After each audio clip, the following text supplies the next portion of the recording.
People scare better when they're dying.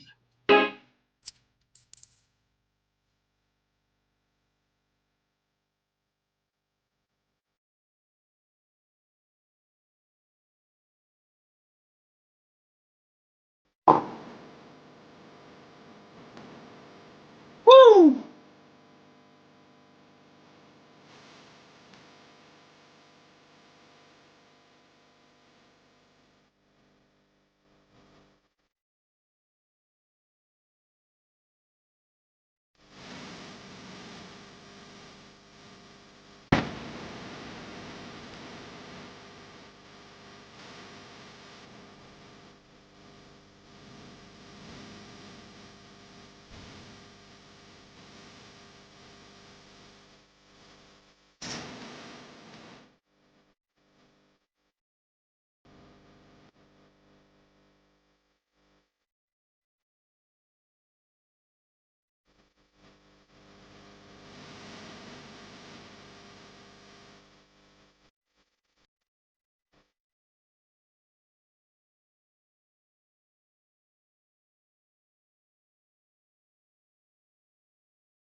Hey everybody, what is up? Welcome to the Spaghetti Western Jamboree. This week, what are we talking about? We're talking about Sergio Corbucci's classic from 1968, Il Mercenario, also known as The Mercenary, also known as A Professional Gun. When I was a kid, basically the only spaghetti westerns that were on TV on the regular, of course, were the Sergio Leone movies, specifically the Dollars trilogy. But every now and then you might find another one, and this was one of those other ones.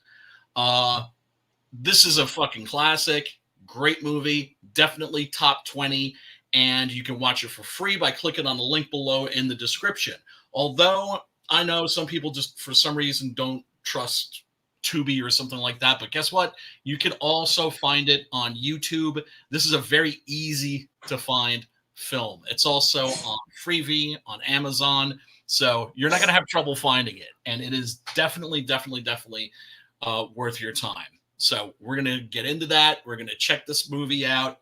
And hopefully you'll check it out too. And if you already have, join us, give us your thoughts in the chat, because we welcome, of course, your interaction and your thoughts and your opinions.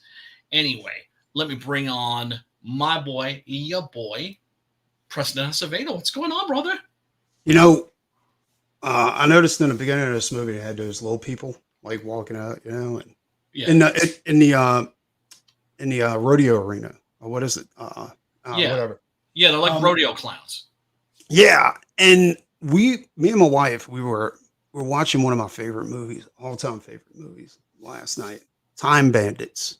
Oh, right? hell yeah! And the best part about that movie was the I think the stars of the show wasn't that little kid. It was the little people, right? Yes. Especially the leader of that Yep. band. Yep. And I was thinking, I was like, and one thing I didn't know is that they had a remake. Like they have a TV series of Time Bandits. But Yeah, of course, Taika, our boy Taika Waititi. it's produced by it's Taika Waititi, and they We replaced love to all the fuck shit little up. people. They they replaced all the little people with a hodgepodge of woke Diversity. placeholders, I guess you could say, right? I mean, Right. you got every nationality in there, but you don't have any little people, right? Right. And I was thinking to myself, I was like I know this is supposed to be like politically correct, Yeah, and because all that kind social of stuff, justice. Yeah. but it's absolutely it isn't at all because you just ripped those roles away from some very talented actors. No. You know what I'm saying? Like, You're yeah, protecting them from being in movies or TV shows. well, you know, the guy who played one of the lead, he was the leader of the band of Time Bandits, right? Yeah, I was so impressed with that motherfucker. I was like, God I damn, know. this dude is badass, dude. Yeah. And so I was like, let me see what else he was in. I wonder if he's still around. And Time Bandits was produced in 1981, and by 1990 he had shot himself in the chest with a 38. Yeah. He was in The Bride too. Remember that? Yeah, but he had massive amounts of depression. You know what I'm saying? Like some serious mental problems. But specifically, he was so talented too. I know. It's super mega tragic what happened to him. He was working on a TV show called The Wizard, and they evidently didn't want to insure him for another season because he's a dwarf, right? Have you ever seen old dwarves? That's pretty rare. Billy Barty is the only one I could think of, right? Yeah. Angelo Rossito also, who was in Mad Max Beyond Thunderdome and a bunch of old, and was also in Freaks, by the way. So he was. Well, one thing I found out. Yeah. One thing I didn't know. Well, you're right.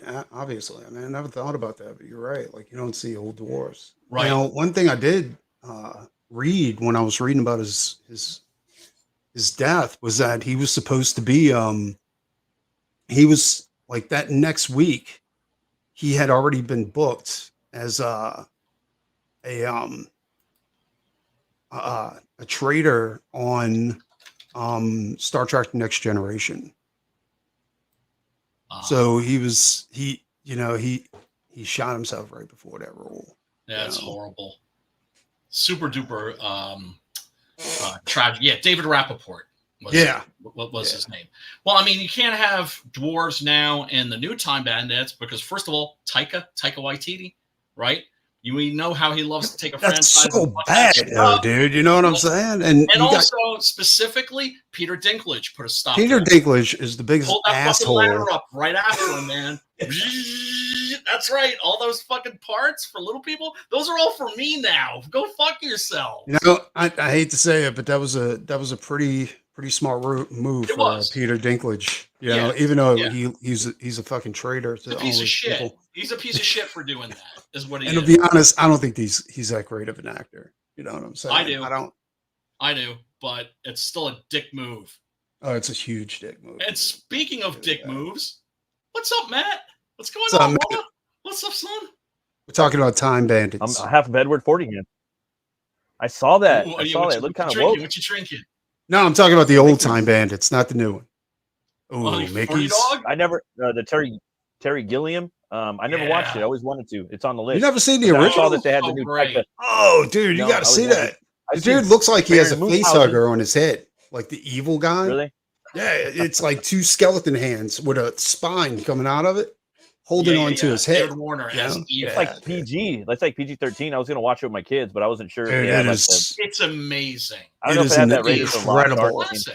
It's done like traditionally, right? As far as like, and you can tell like at the end when they're going through like hell, you know, and they're in the castle of hell. Look closely, and you can see Legos included with the building. I'm serious, dude. Yeah. It's a joke. That's in that movie. That's cool, man. Yep. Yeah. No, Time Bandits is a classic. That was, I think that was the first movie that Terry Gilliam made for a studio or production company, actually, that was created by George Harrison from the Beatles. And they were called handmade films because they were trying to make movies that weren't, cookie cutter, assembly line bullshit. And it's got 007 in it. Sean Connery. And it's got Connery, yes, as Highlander, fresh off Highlander. Dude. And they also got dude, they got so many stars in that fucking movie, dude. Yeah. Yeah, it's great. Sir Ralph Richardson as the Supreme Being. Yeah. Oh man, I gotta watch that. I've seen Baron Munchausen and I got Fear and Loathing, but that's like the one that got away from me, you know. Oh, and you can watch this with your kids too. You can watch that's what I saw. I was like, dude, like there's a couple 80s ones that I'm like, cool. Like it's a kids movie for sure. That's dope.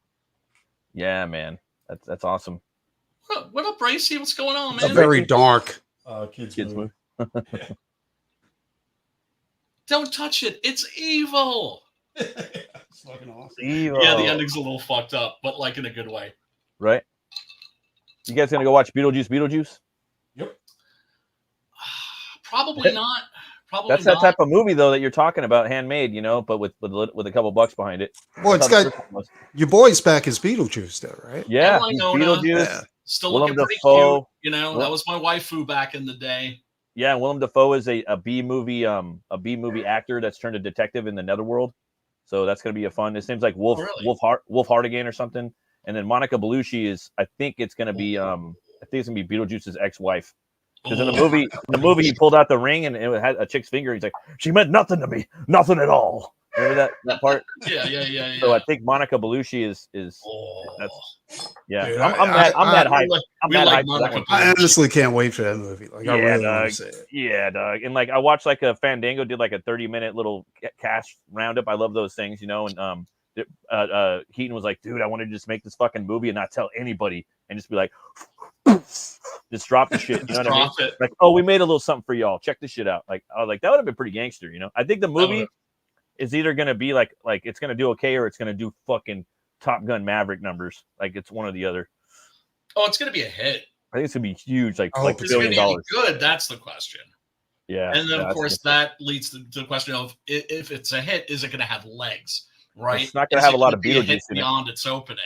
Are people gonna be telling their friends, hey, you need to check it out? Because of course the best advertising in the world is word of mouth. Well, he was saying too, like if I'm going to sign on, and Beetlejuice ain't going to be the fucking like just like in the first movie, he's only in it like 10 minutes. He's like, it has to be the same thing because you know we got the cartoon and like all this stuff. It has to be like original, otherwise I don't want to do it. But he's fucking down to keep making them though. Keaton is for sure. Well, Keaton's a beast, dude. He's a fucking beast, dude. I got to tell you though, I wouldn't watch the Flash movie. I don't care if Michael Keaton was in it or not. He's the only thing. He's the only thing that made it good. That's why I watched it, and it had the best Batman fight scene since Batman versus Superman. Yeah, had the best.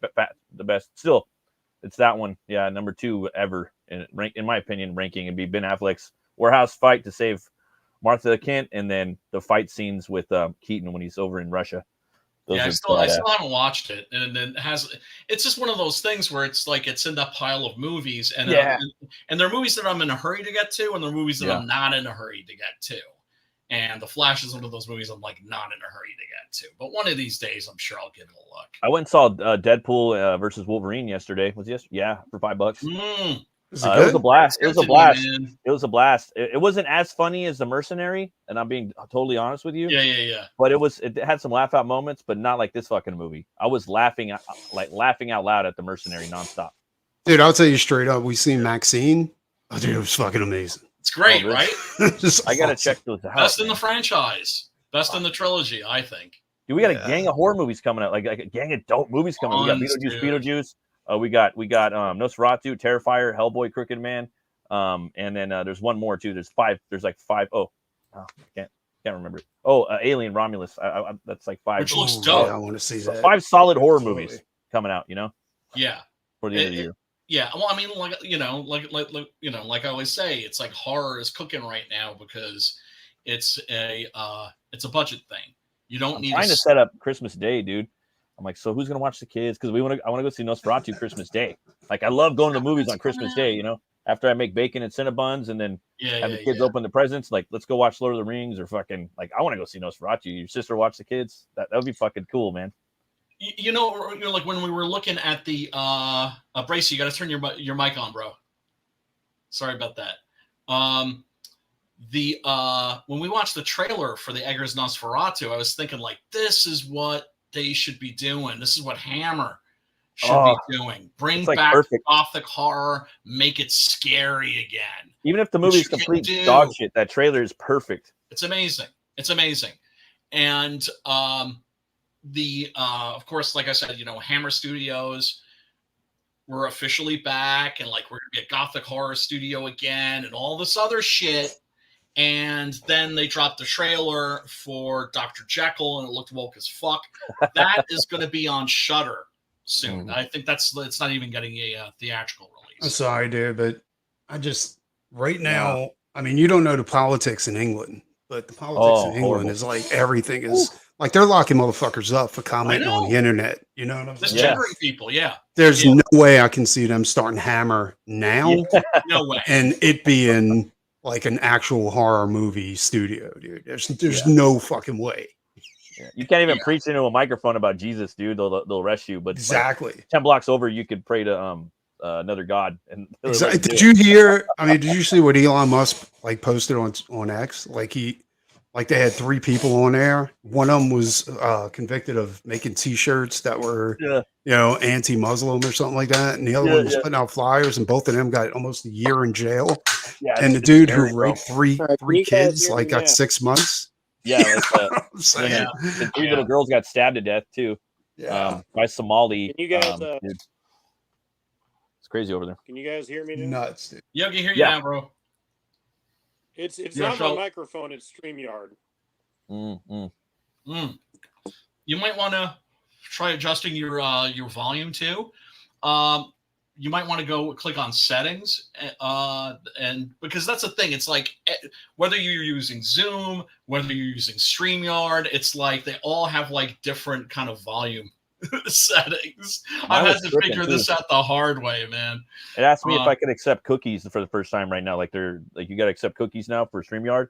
The first time I came in, I was in the back, but it was just lagging, bro. That's for everything. I left, it came back, and then it was still lagging, and now it's chilling. Now we're it was asking me to accept. There you go.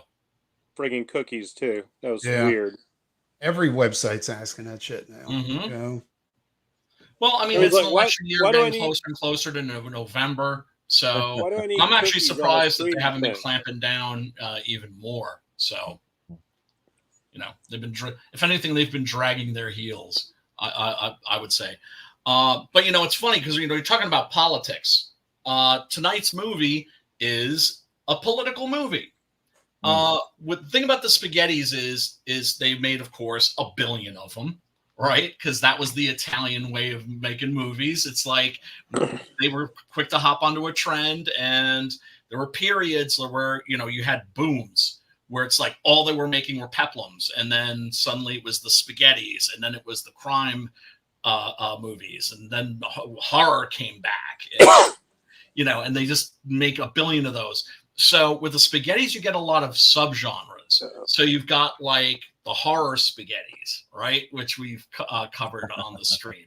You get the circus Spaghettis. You get the Twilight Spaghettis, right? The movies like Keoma in California that were made like right at the end of that trend. And they have this elegiac quality to them, right? Where, there's a sense that when they were making those movies, like, yeah, this is the end of this particular subgenre. And so there's like a little bit of a bittersweet nature to them. El Mercenario is a political spaghetti. The political spaghettis were movies like this. They were usually about the Mexican Revolution, but they were dealing with issues that were very hot and topical in Italy at the time, and just in Europe in general. I think I mentioned before that Sergio Corbucci, I always thought that he was like an arch conservative or something, because he has this habit of putting hippies in his Westerns. And the hippies are always scumbags, right? And so I thought like, oh, he must have really hated the hippies because he was like really right wing. No, he hated the hippies because they were complacent and insincere in his opinion. He was like, they were throwing flowers. I was like, no, throw fucking dynamite. But it's like politics, and saying that something is political these days, or saying a work of art is political, is kind of like immediately gets like a visceral reaction because we're used to the way that politics are done in movies today, right? Where the focus is on the message, the focus is on the politics. Now, this movie is pure escapist entertainment. It's action-packed. It moves at a lightning pace. It's funny. It's full of humor. Right? It's everything that modern movies aren't. That's because, of course, back in the olden days, you had the politics that were sort of like the subtext, right? Yeah. Where nowadays the politics are at the front, so they're putting like the cart in front of the horse. Corbucci's movies, were they always political? No. When the spaghettis dried up, he was making mostly comedies, including some for my boys Bud Spencer and Terrence Hill. Yeah. Movies like Super Snooper, aka Super Fuzz. Yes, really like fun, goofy movies. But in the spaghettis, I'm trying to think. There's a lot of politics. Some of the other political spaghettis, The Price of Power, that's kind of about the Kennedy assassination. How about Duck You Sucker? Let's say Duck You Sucker. That one was pretty. Duck You Sucker, very much so. Like a lot of them are, dude, because they were coming out of like Mussolini's shit. You know what I mean? So they're gonna kind of, but even a little bit, like some of them are more so. But man, like halfway through this movie, just the hilarity without any profanity, just setting stuff up. Just him striking the matches off everybody's face or their teeth, or the one like he's sitting there striking the match off his toe and then lighting his foot on fire. Like, and it was all real, like in camera, and I'm just laughing out loud, like, you know what I mean? Nero is just hilarious in here, dude. I can't believe it, so many funny scenes, like, oh, I'm gonna go sleep with your woman, and he runs through the thing and he opens the door and he lands in the pig's swallow or whatever, or mud, the fight scene was awesome too. Looked like they're really slugging it out. They sold it, for sure. Also, like he's about to punch him with the live chicken, and he just takes the live chicken out of his hand. Like, there's just so much to love about this movie. It's the funniest spaghetti I've seen so far, and this is number 2, right under Django for me. It's for the Nero. Wow. So you remember when we did Compañeros, right? Oh yeah. This is almost the exact same movie. Almost. Little right? Bit. A little bit. Certainly in terms of its structure, the characters. Right. Except without the shitty music, right? Yeah. The theme, it didn't have that theme though was like once again, we're talking Ennio Morricone. Yeah. Right? And Morricone did the scores to all of the Corbucci spaghettis. And of course, they are magnificent. And the score to this is pretty awesome. Also, as in Compañeros, which is, like I said, it's pretty much a remake of this in many respects. You also have not just Franco Nero coming back, but also Jack Palance. Jack Palance, yeah, as a villain and a really funky one. Yeah, right, like a comic villain. Whereas, right, in Compañeros, he's this one-handed guy who's like a pothead. He's always smoking reefer. They pay him in reefers. Remember that? At least partially, they paid him like, oh yeah, here's your weed, and he's just always smoking up and looking stoned. He's like hitting fucking roaches and shit. And in this, he plays a gay bounty hunter named Curly. He like took his pants, and I was thinking, Curly's gold, man. City Slickers too. Yeah. You thought I was dead, didn't you? You thought I was dead. I'm Curly's brother. But yeah, like you were referring to before, let's take a little look at the movie here.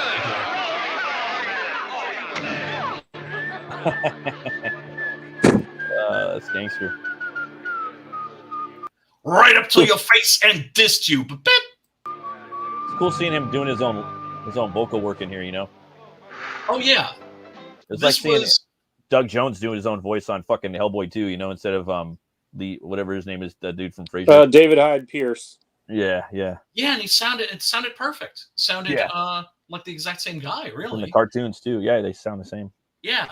Well, like Doug got to do his voice in the cartoons, which was great because, you know, and credit to David Hyde Pierce, he went uncredited on the film because he said Doug Jones is the character, not me. Oh wow.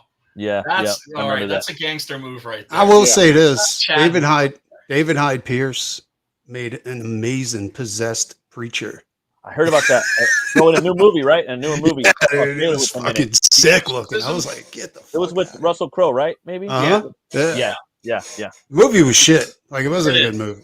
It is shit. It is shit. And it's a great premise, too, because the premise is that they're making a remake of The Exorcist, right? But they don't use the name, right? But it's obvious what they're making a remake of. And like even the script has, like when they're shooting movies in secret, often the screenplay will be like will have a fake title. Right. And for this one, it's the address, right, from like the original movie. It's like, oh, okay, all right. And so it's a movie about Russell Crowe's character, who is very haunted, playing the part of Father Damien. Or was it Father Karras? I think it was the Father Damien is who he's playing, right? No, isn't wouldn't he be playing Father Marin in that? I forget. I mean, the movie's a piece of shit, but it doesn't matter. The movie was horrible. The concept it was Zaru in the chat of that guy, of that actor playing that character and then getting possessed while making the movie is genius. It's just they didn't do anything interesting with it. See, I'm gonna have to watch clips of the movie because like it got such bad press because the trailer interested me, but then I started reading seeing the reviews people were putting. I was like, nah, I'm gonna save myself some time on that one. I gotta see Pope's Exorcist first, and then I'm gonna go watch that one. At least Homeboy's throwing down on some fucking horror, though. I'm happy for him. No, the Pope's Exorcist was good. Yeah, that was really good. Fun. That's fun. And it doesn't take itself too seriously, you know. It's like, you know, when you see him driving to the Vatican on like a moped. Faith No More's. And that's a real dude, bro. We care a lot. It's a real guy, you know. Like he did most of that shit. Someone's gotta do it. Yeah, he did most of that shit like towards the end of his life. It's based on a real guy. He did like 200 exorcisms, like between 50 to 70, I think. He had a very Forrest Gumpian life, much like our grandfathers. Yeah, that's awesome. Like for something that doesn't really exist. Mm-hmm. Yeah. You never know. We got a couple of people in the chat, Brian. We got Grey Wolf and what's up? It was Zaru. Hey, everybody in the chat. Thank you so much for hanging out. We appreciate you. Pops, what's up, guys? Smack that like button, spank that subscribe button, click the bell, ring a ding ding dong bell for notifications and all that happy shit. Ring dong, ring a ding ding ding dong, ring the bell now. I keep the heads ringing. Yeah, this is actually a collection of clips from the Mercenary, just the moments where Franco, who plays the Polak, Sergio Kowalski, is just going around just dissing people, right?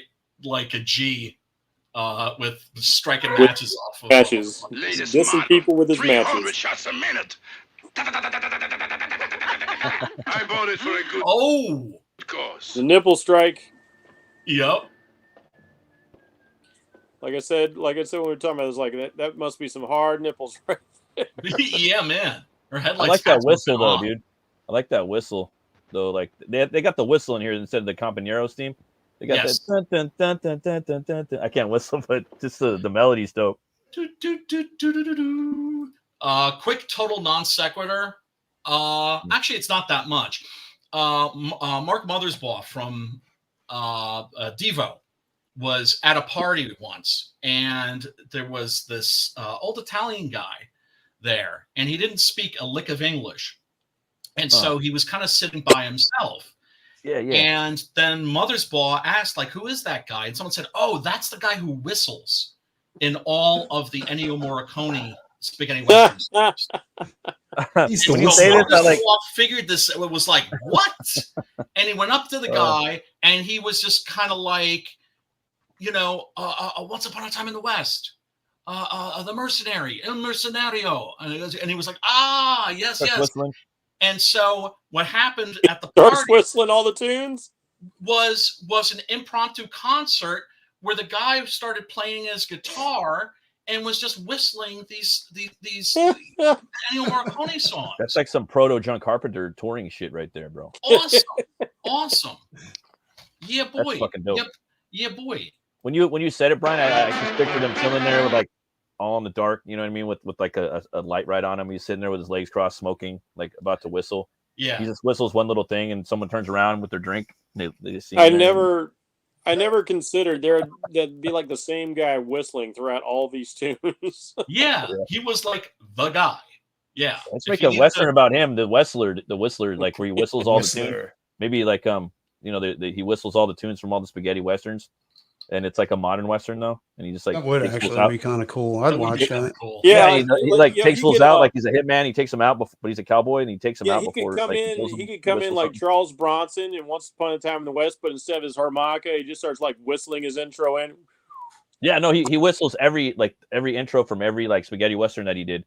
Dude, that harmonica right before he kills him. That was epic. That shit was cool, dude. Yeah, I didn't expect that. That got me out of nowhere though. Right.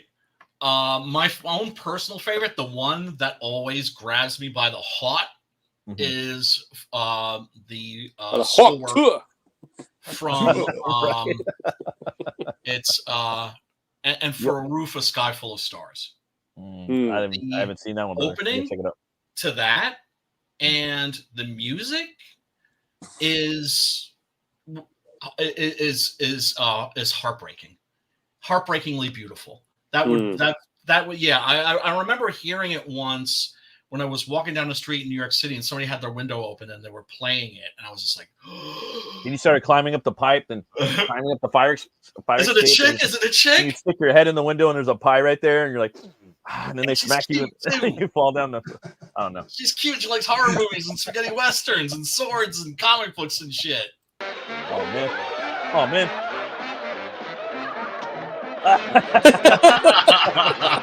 It never gets old.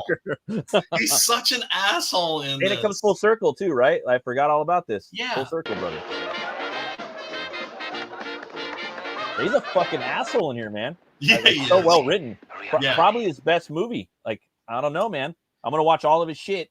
So far, like, it's the character's way more interesting in here than in Django, but I just like Django more. It's more metal, you know what I mean?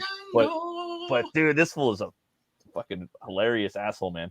And of course, as you mentioned, it's Franco Nero doing his own dubbing, because Franco, unlike a lot of other Italian actors, learned English. Yeah. And so, of course, he had this thick accent. So he would say to Corbucci, well, why don't I play somebody from another country, right? We're talking about a land full of immigrants. Yeah. So there were like, we're talking about like, not everybody's like walking around talking like John Wayne, right? It was like a world, a land full of accents. Yeah. So why can't I be a Polish guy? Why can't I be a Swede? Yeah, Swede. Right? It's like almost like Scandinavian. He could, but you could hear the Italian in there. Hey, look, it's worked for Sean Connery his whole career except for The Hunt for Red October. Right. Then the producer was like, how about you earn a paycheck and do what I fucking tell you to? Yeah, like Schwarzenegger. The kind that I can touch and see. That's the only way I'd be interested. I'm gonna start doing that to people. Just doing it to let people know that he smoking, has so I can do that to people. Respect for them. He punched in my nose. I know, right? But the twist is so great about Franco Nero is that he's got that mad crazy charisma and charm, so that you enjoy the character. You don't just like immediately hate him for the piece of shit that he really is. That new, what is it? John Kesey, that Hellboy actor. Yeah. He's a Marine, right? And like hockey player, all this shit. And he just like rolls his own cigarettes and puts the cigarette out on his tongue and swallows it. Manly. So he got the role. Manly. That's one of the reasons. That's some shit right there. He's lighting his foot on fire. All right, now I've got this headcanon now that like he doesn't actually smoke or like smoking. He just doesn't, so he can light matches off of people. No, totally, man. That's like the thing, bro. Because that would be an ultra Chad asshole move right there. That would be like what you would do to get YouTube like vids, like subs. You know, you just go around like with a cowboy hat and just light cigarettes on. Just to be a dick. I like when he does it on that guy's tooth, man. That was my favorite one, probably. The tooth light. He wants to see this right here. He wants to see this one. Hey, what? Right in the middle of his head. Right up to your face and dissed you. Fucking Chad, man. Fucking gold, man. This is this so one's up there, bro. Fun. This one's up there. Just the fun, you know. Right? I love it because it's so audacious that nobody ever reacts to him like you would think. Like if somebody like touched you inappropriately, you'd just like smack him or something. But everyone's like, did that dude just do that shit to me? Exactly. That happened? Like what the fuck? Yeah. It's so like fucking so random. Right. Like that guy a half an hour later is gonna be thinking, I should have punched that motherfucker in the nose, I should have gutted him with a machete, but it's just like he just does it so fast that they're just so mad, right? What? We've all had those moments where I should have done this or should have said that. Of course. Yeah. And he's going around through Mexico just giving people those moments. What I like about this too is he's got everything fucking planned out. Like pretty much 85% of the whole story he's got it all in. Yeah, it's very Yojimbo that way. He's kind of rocking that Yojimbo vibe. I've got you all just eating out of the palm of my hand. Yup. Very much so. Here, ketchup and mustard right there, baby. Yeah. A little bit of Deadpool Wolverine. We are a art-centric, comic-centric stream, so one of the things I always got to do is take a look at the poster art and also fan art, if there's ever any fan art out there for the movie that we're covering. Now, of course, the Spaghetti Western posters, those were always just amazing, right? They were beautiful paintings. Well, it's not just the Spaghetti Westerns. I really miss the movie posters of yesteryear. Like you see it every now and again. Yeah. But like, all those beautiful painted posters that we used to get for like every movie.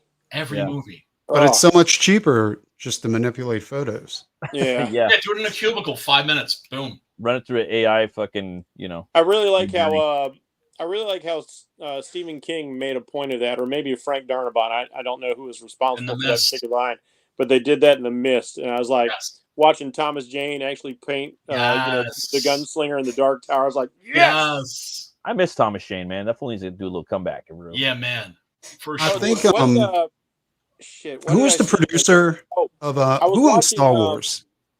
If you have Amazon Prime. Yeah. If you have Amazon Prime, go watch The Expanse. Thomas Jane is in about half that series, and he's really freaking good, as he always is. I've heard nothing but great things about that show. It's amazing. The guy who came up with Star Wars. George Lucas. So anyway, George Lucas was one of the last holdouts of doing art centric like movie posters. As far as and stuff.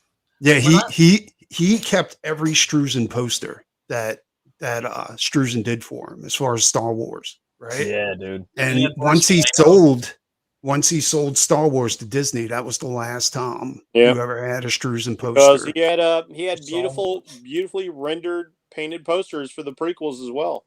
The last two that I've seen by Struzen that I know of, that I could think of off the top of my head, was Hellboy and Hellboy the Golden Army. But you know, and for me, like if I'm ever like lucky enough to do a cover for a comic book, Struzen's always the default thing, and Death Dealer. It's like Death Dealer. No, you don't go there. And then, I'm not a huge fan of Struzen. Struzen's I'm not taking anything away from him. Yeah, I just think he was way too. That's a good realistic, graphic. you know. Yeah. On his, but then the you layout. gotta figure, like everything that he does, that he was doing that before they had Photoshop, and he was doing it all by hand, dude. That's what I'm talking. The concept and the composition of him. Now, if you want to see some fun pre-Photoshop, just really extreme abstract photography art, look up Man Ray. That guy did some amazing stuff. I love this right here. I love this painting right here, man. Yeah. Fuck, I wish I could paint like that.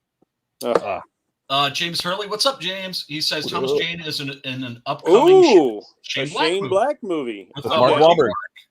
That's pretty base. Thomas Jane. Thomas Jane's like one of my favorite actors. He's pretty dope. For sure. Have you guys seen Stander with him, where he's like a bank robber in South Africa? Africa? It's an awesome movie. I remember that one. People sleeping on that, man. First thing I ever saw him in was Deep Blue Sea, and as soon as I saw this, okay, whoever this guy is, I'm following him from now on.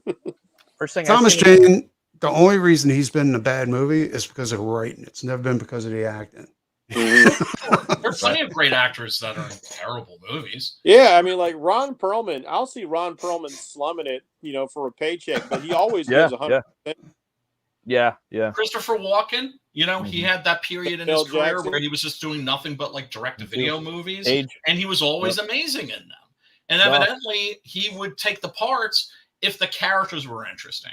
That's what I would do. I respect actors who don't just kind of like phone it in. I was like, okay, if you signed on for the part, be a professional and give it your all. Yeah, don't be like I'm gonna go ahead and do this. Like Bruce Willis. Bruce Willis was a paycheck guy. Yeah, well, he was never a proper actor, though. It's not like somebody like. Oh, how dare you! Like the best example, of course, the one I always give, Brando. Right? You look at the movies that he made in the last 20 years of his career. He was just showing up. The Owl of Dr. Monroe. I like that movie a lot, but it's like I thought it was good, but it was kind of goofy on a rewatch. The last 10, 15 years of Willis's career, he knew he was sick. He knew he had a limited amount of time, and he was just trying to stack up as much money for his family as he could. I was always wondering why he had that weird, like, emotional look on his face, like in a lot of the newer movies, where he's just like. Well, it's been known that Willis has always been a paycheck guy. Like he just shows up, does his thing, and he has no passion for the. That's what anybody who's worked with. I don't know, but he still turns out a great friggin' performance. I have more respect for someone like that than somebody like a De Niro or a Brando, where it's like they've just had so much smoke blown up their ass about how great they are that they're like, oh, well, I'm done now. I don't have to try. I was never really a De Niro fan. I mean, I liked him in what was that one with him and Al Pacino? Goodfellas? No, it was where Al Pacino was a cop and De Niro was a gangster. Heat. Yeah. I like De Niro. It's just he's fucking turned into a little bitch. He is a bitch. He's just a clown. I'm sorry, I like Mary Shelley's Frankenstein. My problem with he had no interest in that character.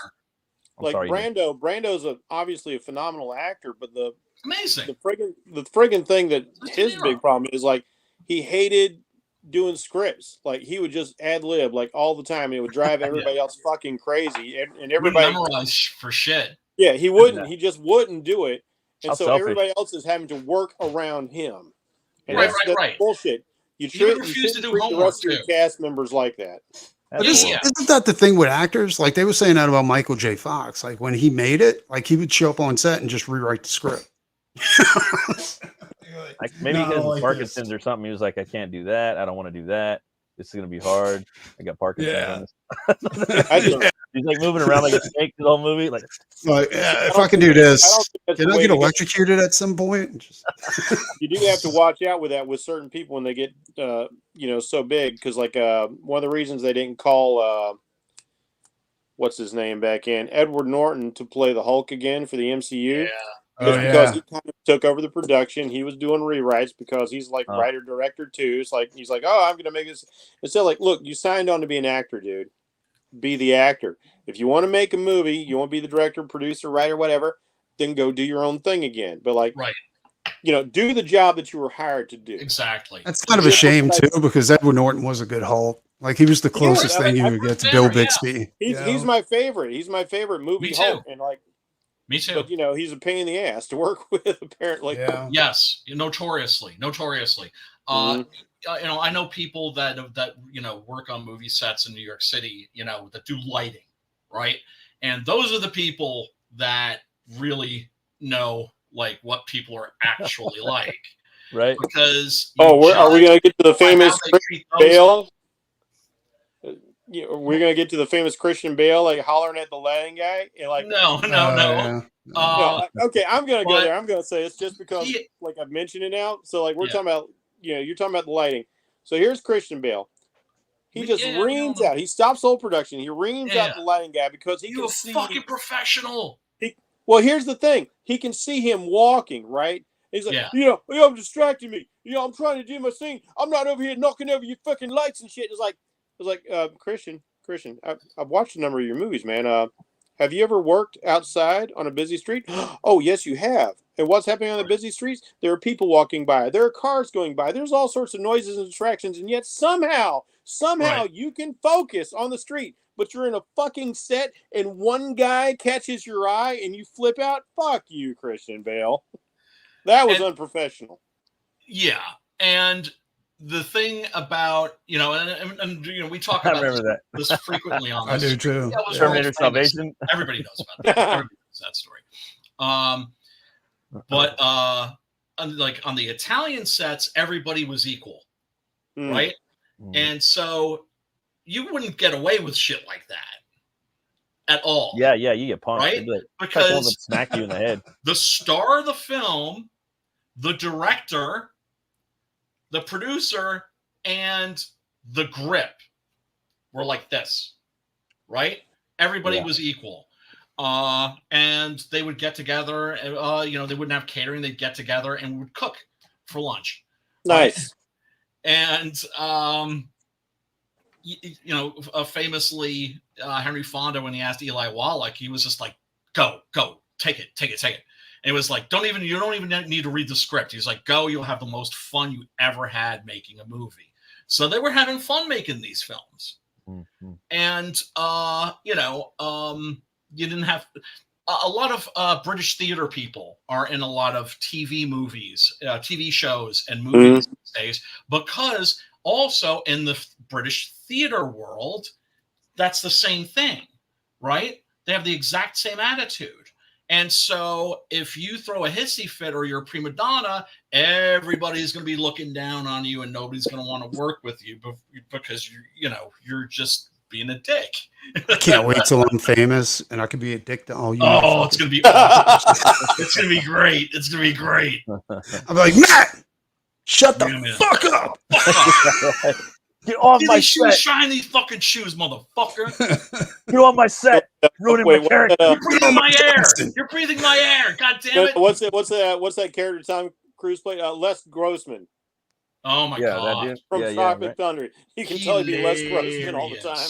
Dude, that is my favorite fucking movie. All my favorite movies cannot be made nowadays. You notice that? No way. Hey, you, the grip over there. Punch that director in his fucking face really hard. Especially now with. I mean, you had and the gorilla arms. Blackface. Yeah. They got like gorilla arms. G5 and everything. It's just hilarious. Big dick energy, player. Yeah, man. Hysterical.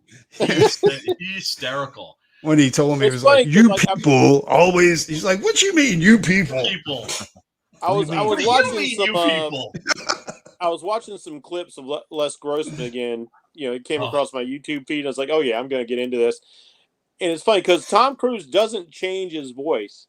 No. But he was so different from any Tom Cruise I'd ever seen that I didn't realize it was Tom Cruise the whole movie until the credits came up. I was like, what the hell? Yeah. Because clearly there's prosthetic makeup on his head and his face, but then they gave him like these gorilla big arms. Hands. He requested that. He wanted these big hairy gorilla arms. You know what's funny? You say that as I was thinking about Tom Cruise the other day. Movie I want to see a sequel to, or like two more of. Yeah. Fucking Legend. Yeah. Fucking Legend. And you don't have to have some Curry in there, but bring in some new demons and orcs and monsters and shit, bro. Oh, that'd be sweet. I love you don't even need Tom Cruise. Old ass fucking linked out, fucking Zelda'd out. You know what I mean? Yeah. That's the closest Zelda movie you're gonna get. The way they fucked up with Legend was, well, for one thing, the production of that movie was famous because it was shot on the 007 soundstage, which is the largest soundstage in the world. They built that forest. Right? And it burned to the ground, right? Mm-hmm. So, but they had already, I think, shot pretty much everything that they needed. I read it. I was looking forward to it because I was like, oh my God, Ridley Scott is a god, right? He had done The Duelist, which is really good. Then he did Alien, which was killer. Then he did Blade Runner, instant classic also. And so Legend was up next. And I couldn't wait to like read the first reviews. And the first reviews that I read were in Cinefantastique magazine, which was basically the French version of like Starlog or Fangoria or something like that, right? And the review was euphoric. It was like, this is an amazing movie. And this is, it's so good. And the Jerry Goldsmith score is incredible. And then they released it here, minus 30 minutes. Yeah. And there's also the musical score, too. So and I love the Tangerine Dream score, but like, what the fuck are you guys doing? Right? Because in Europe, it was a smash hit because in Europe, musical, right? There's a tradition of fairies and dwarves and otherworldly creatures. We don't have there a version of Legend where that 30 minutes was put back in? That's the musical soundtrack and everything. That's the musical, right? On the shelf over there. I don't want to see the musical. I mean, with the movie, like the movie itself. No, it's not a musical. I'm saying they changed the music was one of the things that they changed. There's cut a half an hour out, and then they took Jerry Goldsmith's score, which is terrific, took that out and replaced it with a electronic score by Tangerine Dream, which is very good, but was still fucking with the movie and not. Doesn't the other version have singing like parts in it? Like it does. Okay.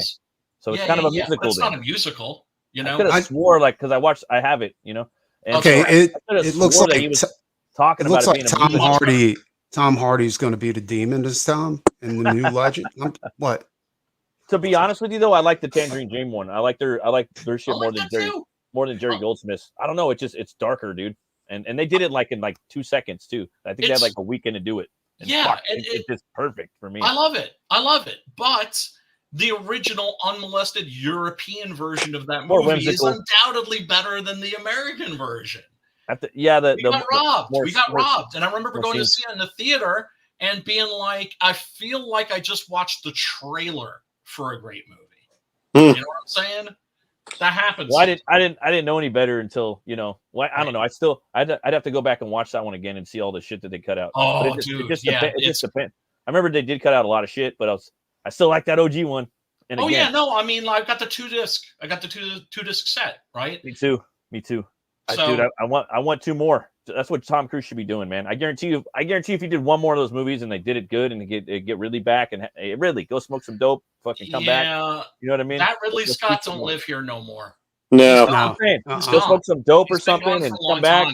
He's like Dario Argento, dude. It's over. It's over. It's never over. It's never over. I'll give him another chance because I'm on. Stop. Well, I'm on that. I asked you. You didn't ask me. Over Rambo. You sent me over there to win, and you wouldn't let me win. And come back here. There's nothing. I like Covenant and Prometheus. I'm on that Prometheus train. Dude, I love Prometheus. Most people aren't on the Prometheus train. I'm on the Prometheus train because David is the most fascinating villain I've seen in years of cinema. Very good. I mean, wow. What most people hate that shit. And I love it, dude. I think he's if you hate the villain, you're doing a good job. Yes. They have done their job if you fucking hate that villain. Now, Gladiator Prometheus, and this is also the fault of the audience because you see the trailer for Prometheus, there's no alien xenomorph anywhere. So I don't know what the fuck audiences were expecting. Right. And he was doing something new. This was cool. Yeah. This was new. Let's see where this goes. But now what are we getting? I mean, I'm looking forward to Alien Romulus because I like the xenomorph. I'm so fascinated by it. But then all this cool stuff that he was building up to got thrown out the window because people didn't understand the movie. They're expecting aliens just because it's set in the alien universe. It's a big fucking universe. Let's see some more. Out of the Blomkamp movie too. I think the movie wasn't called Aliens. It's called Prometheus. Go figure. Exactly. But that Blomkamp movie would have been sick, dude. He was doing a bunch. He spent 10 years on that fucking movie. Oh man, the concept never got made. Romulus looks dope. Fiddy is dope with his Evil Dead remake. But sorry, dog. I would have rather have had Neil Blomkamp. His fucking District 9. Yes. That movie was Amazing. on another level, dude. Unfortunately, he's I never like been able to make District a 9. movie I anywhere never near thought it as was good. that good. I love that shit. I did like I Come in Yes, Peace. I love that movie. That Oh was man, a great that's a- movie, dude. I liked Hardcore That's Henry Super also. That Angel. movie was the shit, dude. Hardcore Henry. Yeah. Oh, that shit was dope. Dude, intergalactic drug dealers. You can't beat intergalactic drug You dealers. go in pieces. That dude was huge too. Whoever played Yeah, that. Matthias Hughes. He's like Matthias one of those Hughes, like, guys that he, you see in a lot of huge, like dude. martial Oh, and arts. Elysium was dope too. I like I was about to Elysium. say, okay, you've like Brian's seen all the movies I've seen, like, because like you'll see Matthias Hughes in a lot of these like late '80s, early '90s martial arts films. Dark Like, Angel. Yeah, The yeah. guy He does can not know fight, man. martial arts. It's really You're talking about obvious. Dark Angel, yeah, with Dolph Lundgren, right? yeah, he's a Oh, big I just dude, watched but that he like a can week move, ago. man. He knows how to fight. Shit, son. Who Matthias Hughes knows how to fight? Yeah. Does he really? I say he knows how to fight. Like, he's a big guy, but like he moves extremely well. Like, he knows how to fight. He's got the skills. Okay. All right. The Real eye quick, we're going to inside. take a look at the trailer for El Mercenario, aka a professional gun, aka the Mercenary.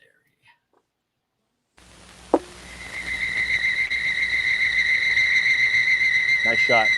Love Yeah, that set. fantastic. Very Leonesco for us. Love that set, but-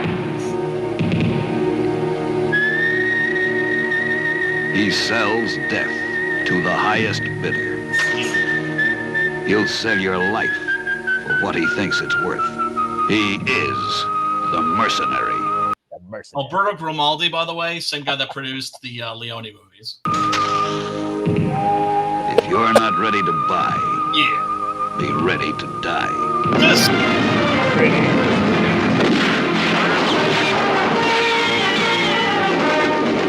doing a drive-by, man. I know. I was like, dude, this was doing a drive-by. Total non sequitur. The first recorded drive-by was actually by a Chinese cat. Evidently, he was like in Got a Tommy gun in him. American version of a triad, Yeah, and definitely. decided that he was going to roll up on some fools and fill them full of lead. And so he took one of these early automobiles, because this was in the Old West, which is to say, like, So he's driving by in a Model T. like 1920. Big He trouble. armored the thing. He And armored, he's got to get out and wind the car back. he armored the thing, right? He put like Wow. actual fucking like steel plates on it, and then rode by him, and just Damn. just lit, Holy lit up full, like, his, He went full like comic book adversaries. vigilante fucking shit with his car. Now there's a question.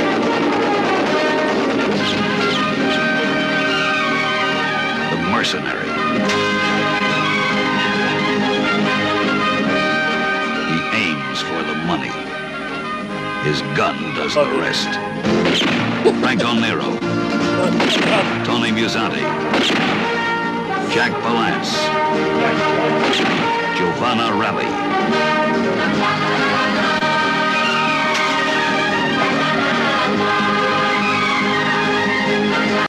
Musante, in my opinion, he's great in this, but he's not as good as Thomas Millian is in Compañeros. No, that one's more. No, you're right. Well, he's in that one more. He's in there more too. This one he kind of pops up here and there. Yeah, You know what I love is like everybody else he strikes a match off of looks like what the fuck, but like the chick when he does her nipple, she's like, she's Yeah, well, into it. Franco, that's Little why. S&M. He's a G. The sun at his back, a gun at his side, a town at his mercy. Yeah. Town, fucking Down. country, basically blows up Mexico. Yeah, he goes through Mexico. Goes to Mexico and blows it the Down. fuck up.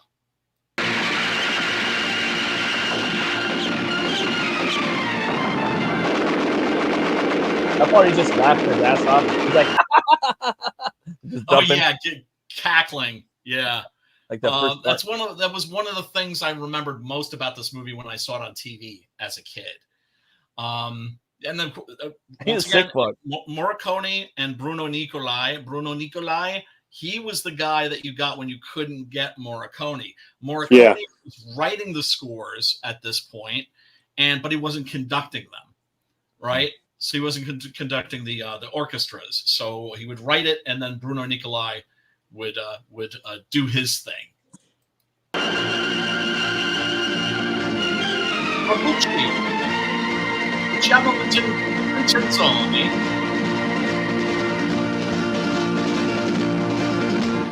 United Artists, of course, the production company created by Charlie Chaplin. Oh shit, I didn't know that. Oh, that's right. Wow. Yeah, that's crazy. I didn't know Chaplin made that. It is. So Matt, what did you think of the Mercenary? I thought it was fucking awesome, dude. It was like one of the best spaghetti westerns I've ever seen. It was hilarious, right? laugh out loud funny. I can't remember the last time I was laughing that much in a long time. I didn't expect to laugh that much in a fucking a Corbucci spaghetti western. It was action packed too. Just laughing and all the just seeing the how maniacal Nero is like from the get when he's just dumping the gun out, and then you get a little bit of this guy right here, Jack Palance, throughout. He's not too funny, but no, it's all Nero, man. He's him and his buddy. Paco, yeah, Paco, and then Paco just keeps fucking him over, and he keeps needing him. He keeps needing him, and it's like the whole scene up until the one I was just describing where he's dumping. He's like, okay, that's going to be $200 to assemble the weapon, and he's like, okay, cool, thank you. Let me get that. What the fuck? How you? He's like, it's going to be another $200 to actually fire the weapon. It's not right? You didn't pay me to shoot to fire it. Yeah, exactly. Oh, he's just such an asshole. So cool and calculated and hilarious and an asshole. Yeah. It was kind of like that whole Yojimbo vibe, man. It's a fresh breath, But like Yojimbo, or the character is called Sanjuro actually in Yojimbo. Like Sanjuro, like the man with no name, fistful of dollars.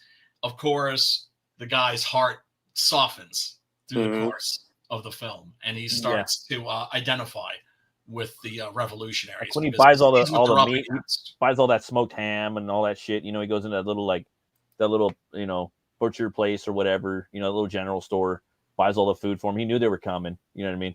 Yeah. Then he was like, I figured he's kind of like Batman in here. He's got these little contingencies, like what ifs going on all the time. Yeah. He's going to do this, he's going to do that, or he's going to do that for each situation. Thinking 3 moves ahead. Yeah, I love it. Yeah, I love it. And this one is definitely a fucking standout in the whole genre of the spaghetti west. I'll tell you that right now. It's great, isn't it? This one and there's a lot of them. They're not all the same, but some of them do stick out. In God Said to Cain, that's a big one for me. Yeah. Django, that's a big one. Sabata. Well, it's like you said, this movie's got so much humor in it, but it doesn't slip into farce like Terrence Hill and Bud would do. It's like I know assholes like that, and I know assholes like that existed. What's that one Terrence Hill did with Henry Fonda? My Name is Nobody. Yeah, My Name is Nobody, where it's serious enough, but it's also got a nice balance of humor to it. Yes, where it doesn't fall into satire. Now, a lot of people were saying that the Trinity movies killed the spaghetti western. I disagree. I love it. It was already on its way out at that point. At that point, and I loved it. I only saw the first one, I think. My Name is Trinity, and I love that movie too. I really like that one a lot. And for me, that was very parody, and it was very parody. It was like a comic book movie for me. It was very cartoony. It was like watching a cartoon come to life, and that was cool. Well, purposely slow. I mean, especially that great scene where he's basically slapboxing that guy who keeps trying to draw on him to the point where the dude breaks the fourth wall and looks out at the audience like, what is going on? And the fights, I like the fights in there, just beating ass, I love it when they have the good old fight scenes in here, with the punches, and he's got one of the all-time greatest character intros ever in a film where you see this riderless horse, and then you find out it's pulling this little thing behind the dude's just sleeping. Letting this horse go where the hell ever. Dude, I was telling Brian Preston that one of the Spawn Gunslinger covers they do that. They have Gunslinger Spawn. It's a variant for My Name is Trinity. And nice. The horse is pulling. Awesome. I'm like, that's fucking dope. I wanted to buy it just because the cover. It's the first time I actually just wanted to buy a comic for cover in recent history. James says that the Gran Neil Blomkamp's last movie, Gran Turismo, was decent. I didn't know that was a Neil Blomkamp. I didn't either. Yeah, I thought that was Clint Eastwood. Huh. Have to check that out. I think of Gran Torino. Yeah, I'm thinking of Gran Turismo. Oh, Gran Turismo. That's right. Yeah, that's a video game. Yeah, I heard that was pretty good. It's got like Orlando Bloom and David Harbour in it. Yeah. Well, I mean, I liked Elysium with Matt Damon. I thought that was dope too. I thought that's that was okay. really cool. That's all right. The thing with Blomkamp is I like Chappie, for instance. Chappie was pretty cool. Chappie was awesome. He does make worlds. He does make worlds, Brian. Right. I'll give him that. Right. It's just that he hasn't been able to match District 9. That movie is just such. That movie needs a sequel. That movie needs 2 more movies. It does need that. That's one of those ones that got away from us. I think. They're talking. Because like we even have the setup for a sequel in that film. And I kept hoping they would come back to it someday. Yes, he says, I'll be back. I'll be back. I'm gonna come back for you." I want to see Charlton come back with that big gun arm and the fucking. He's like half alien. You know what I mean? Like, dude, that was dope, bro. So cool. I gotta watch that again, man. Because I watched it like 5 times when it came out. I bought it and I watched it like 2 more times. What's crazy is like, and Brian, let's see if you can confirm. I heard that all of Charlton's dialogue in that film was just him ad-libbing. Is that true? What? I don't think all of it was. I think some of it was because it was based on a short. It was based on a short, right? Yeah. Like the beginning of the movie, like the first 5 to 10 minutes of the movie. Yeah, because I saw the short on YouTube. Right. It's like because it's like a mockumentary, right? It's like, oh yeah, they're like these alien refugees, and there's nothing like they're not treated like anything exotic. They're just treated like human refuse. Yeah, basically. Right. Instead, they're alien refuse, and they're like a ghetto. They're treated like refugees in a fairly hostile country. Yes. And it's a brilliant movie. That's one of the things I love about that's one of the things I love about Neil about Blomkamp is he created Oat Studio to basically do what he'd done previously, to make a bunch of shorts as proof of concepts.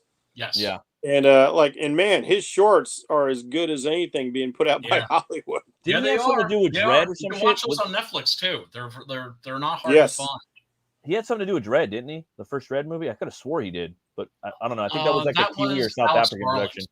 Okay. That was Alex Garland, actually. A lot of people say that Alex Garland actually directed that movie. That second Dread movie, though. That's the one movie everybody wants more than anything. Is the publisher, right? Producer. The who? What? Adi Shakur is the producer, right? I think so. Yeah. Yeah. And 2 points way up on this fucking movie, though, man. Hard recommend. Yeah, Preston, did you get a kick out of this? No, I couldn't hold my attention. Okay. It was all right. Like it was all right in the beginning, and Jack Palance was good. I was like, that's the only reason why I stuck with it. No. People getting fucking bucked down for your liking. I think Once Upon a Time in the West kind of ruined me on anything below that level. Right. You know what I'm saying? Like, because that was so good. Like I was stuck on that from the beginning, and I was like, nah. So you went in, because this has happened to me before with spaghettis, where I go in and I'm expecting something different and I don't get it. Not consciously, but I think when I went in, I was like, I never went in thinking like, I hope this is as good as Once Upon a Time in the West. Right. When I started watching, I was like, yeah, but this ain't as good as Once Upon a Time in the West. that movie. You want to know why? Because nothing is. That's why. Because nothing is. I haven't seen anything like Once Upon a Time. You know. Me neither. Honestly, whether you like it or hate it. Yeah. Yes. Next to The Good, the Bad, and the Ugly, and any Clint Eastwood movie. Like, but it can compete with any of those. You know what I'm saying? Like, it's amazing. Yeah, definitely. It's not like one of those is any better. It's just that it's all on the same. Yeah, it's clearly one of the all-time greats for sure. But it's okay to have dissenting opinions. That's cool. Like if we all just thought the same thing, we'd just be a big fat echo chamber here. I say that all the time. But you should, Preston, you should give this one another chance. I will. I'll give it another shot. When you're in the mood. Yeah. For something that's just like fast and fun. I didn't expect it to be so funny. I mean, I didn't expect any comedy to come out of really any spaghetti western, And the comedy is not. There's no like profanity or anything like It's that. usually pretty grim. It's been a while before I could laugh at something that wasn't, dick and fart humor, because that's all we've been getting spoon fed lately. Yeah, like man. Deadpool and fucking who else is it? Who else was it before him? I don't know. Seth Rogen. He was real big for a while. There's the comedy we kind of there's like a generation of filmmakers who have been ruined by Joss Whedon and Kevin Smith. They've taken the wrong lessons from those two. Yeah, I think so too. But this is a pretty funny video. This is the Franco Nero kill count. Oh, for the movie.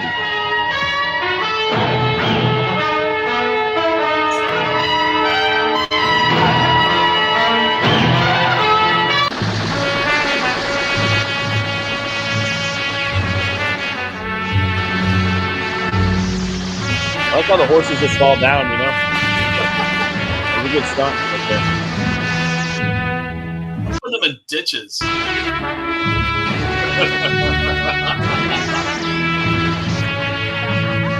He's just yawking it up. That's great.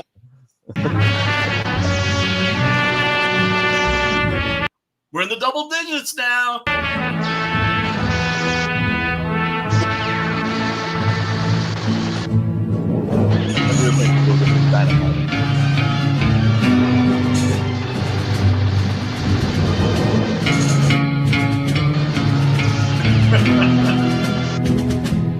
Mowing him down.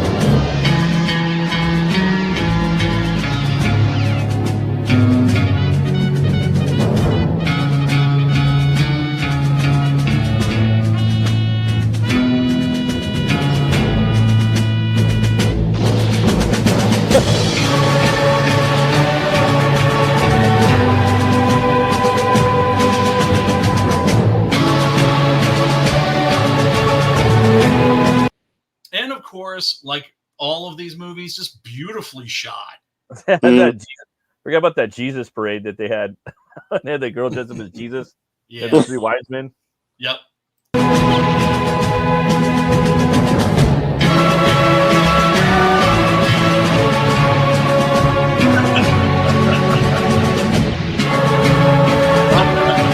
Forgot about that part.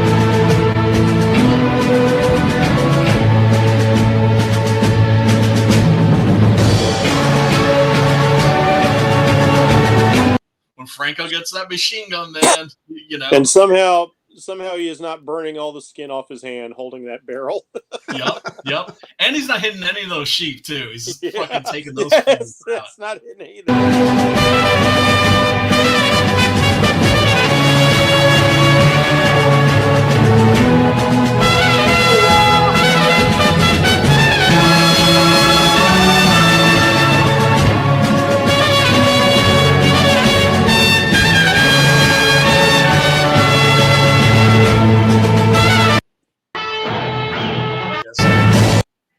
Full body count, 53. That was like some Frank Castle. That was like some Frank Castle shit right there. Yeah, it is. Yeah. I think Punisher Warzone. I think he took out 33 dudes like in the first 20 minutes of the movie in that whole like mafioso scene. Yeah. Let's see. I think like 33.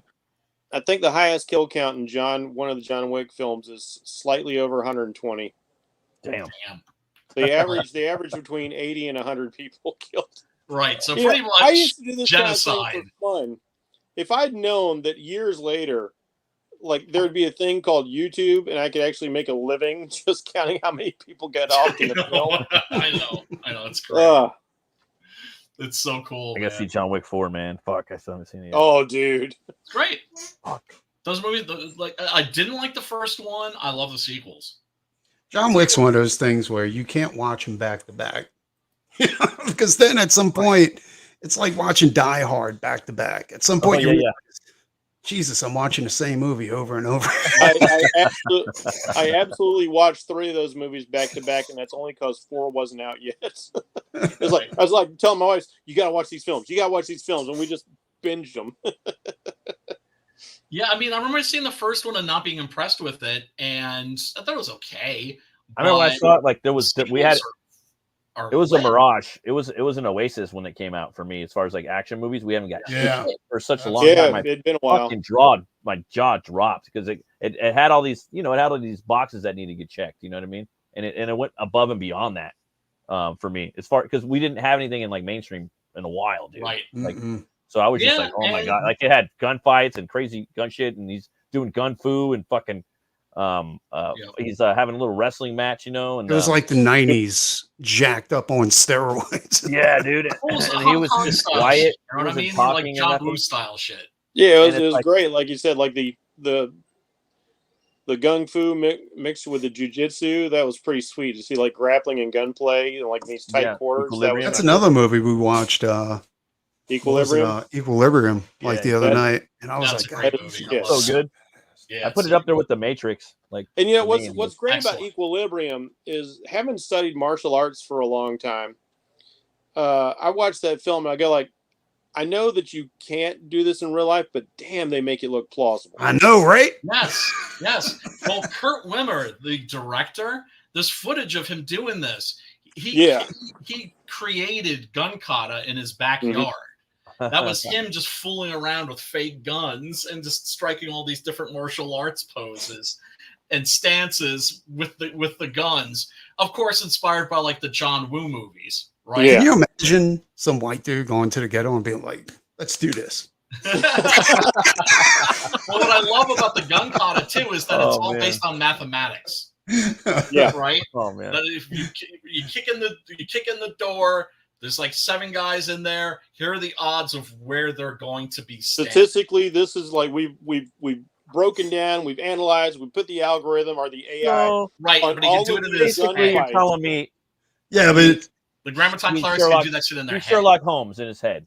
Yeah, but here's the deal. Like, even in martial arts, when you're fighting, you're going to get hit. Yeah. And it's fine because you just shrug it off. The problem with gun kata is that if you get hit. With gun kata, you absolutely need like them John Wick bulletproof suits. Right, but that's the thing. He doesn't fight. He doesn't fight somebody else that knows gun kata until the very end of the film. Well, even if you're fighting somebody with martial arts that doesn't know martial arts, you're still going to get hit.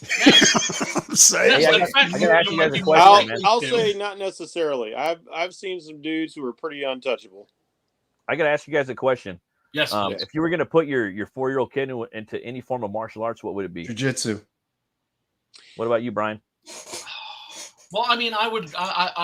You guys got me like second guessing stuff, but I'd be inclined. Look, here's the deal. I put my kid in karate. And they were belting him up like. That's what I'm saying. Once a month, and I'm like, whoa. I was like, wait a minute. I don't want that for my boy. Well, jiu-jitsu. Right. You get with a good. I'm not talking about any, because there's some where I went to one and they were like, yeah, dude. He was like, give me the money or beat you up or whatever. My buddy decided he was going to go to a jiu-jitsu class, right? And he was like, hey, I like this one. You should come along since you used to, do it. I was like, all right, cool. So I go over there, and they got this like 18-year-old kid up there to show everybody how to do an arm bar, right? And it took him like 5 minutes to do the whole process. And I'm like, don't listen to that kid. It's like, if you listen to that kid, you're gonna get your ass kicked, dude. I was like, when you put an arm bar, you snap into it, or you get hurt. And my buddy's like, yeah, but this isn't real life. I was like, yeah, but people come here thinking that they can use this in real life. You know what I'm saying? Right. If you're looking for something practical, would be the way to go. Like if you put them into a class, make sure people are getting hurt in that class. Like they actually take advantage. I'm going to buck the trend. There's a significant flaw with jiu-jitsu. Jiu-jitsu is great for one-on-one, but you can't count on fighting one-on-one, because if you get mobbed, the last place you want to be is on the ground. Right. Well, let me make a correction to that. Brazilian jiu-jitsu, don't put them into a Brazilian jiu-jitsu class. Do traditional. Traditional is equal stand-up and equal ground. You see what I'm saying? Remember, 4-year-old or 5-year-old. Start off with boxing. I didn't know that. Boxing, you can learn to defend yourself really fast. That's true. And then learn some jiu-jitsu afterwards. But he's actually right. Or high school wrestling. And this is high school wrestling. That's a martial art. The only problem with high school wrestling, I had to fight a bunch of them when I was doing jiu-jitsu. those guys' sense of balance and their lower body strength is incredible, dude. Like, the wrestlers, yeah. But I will say this: the flaw with that is that they're always giving up their back because they're taught to do that. You know what I'm saying? Yeah, like when I was in college, I was doing Hapkido at the time, and Hapkido's got a good mix of like grappling and striking and kicking and all that stuff. So like it's a little, before then this was before MMA became a big thing. Yeah. So this was an art that covered a lot of bases, and one of the guys on the wrestling team wanted to try me out, and so he didn't tell me like we were doing it like any sort of rules. It's like, okay, let's like wrestle. So when you say wrestle, I'm thinking of grappling, right? And so I started putting him to like wrist locks and arm bars and stuff like. No, you're doing it wrong, because I was kicking his ass. But then when he made me play by his rules, I didn't know how to collegiate wrestle, and he just totally annihilated me. Right. And man, what those guys can do with their chin as another point of contact and pain compliance is pretty impressive. That shit hurts. I'll tell you this: like, if you want your kid to survive on the streets, I do 3 types of fighting styles. First off, put him in boxing, because boxing's going to give him his wind. You know what I'm saying? Yeah. And it'll teach him how to keep his guard up and like really strike. Right? Yeah. Conditioning. And that'll keep him from smoking too, because smoking's like the worst possible thing you can do if you want to be a fighter.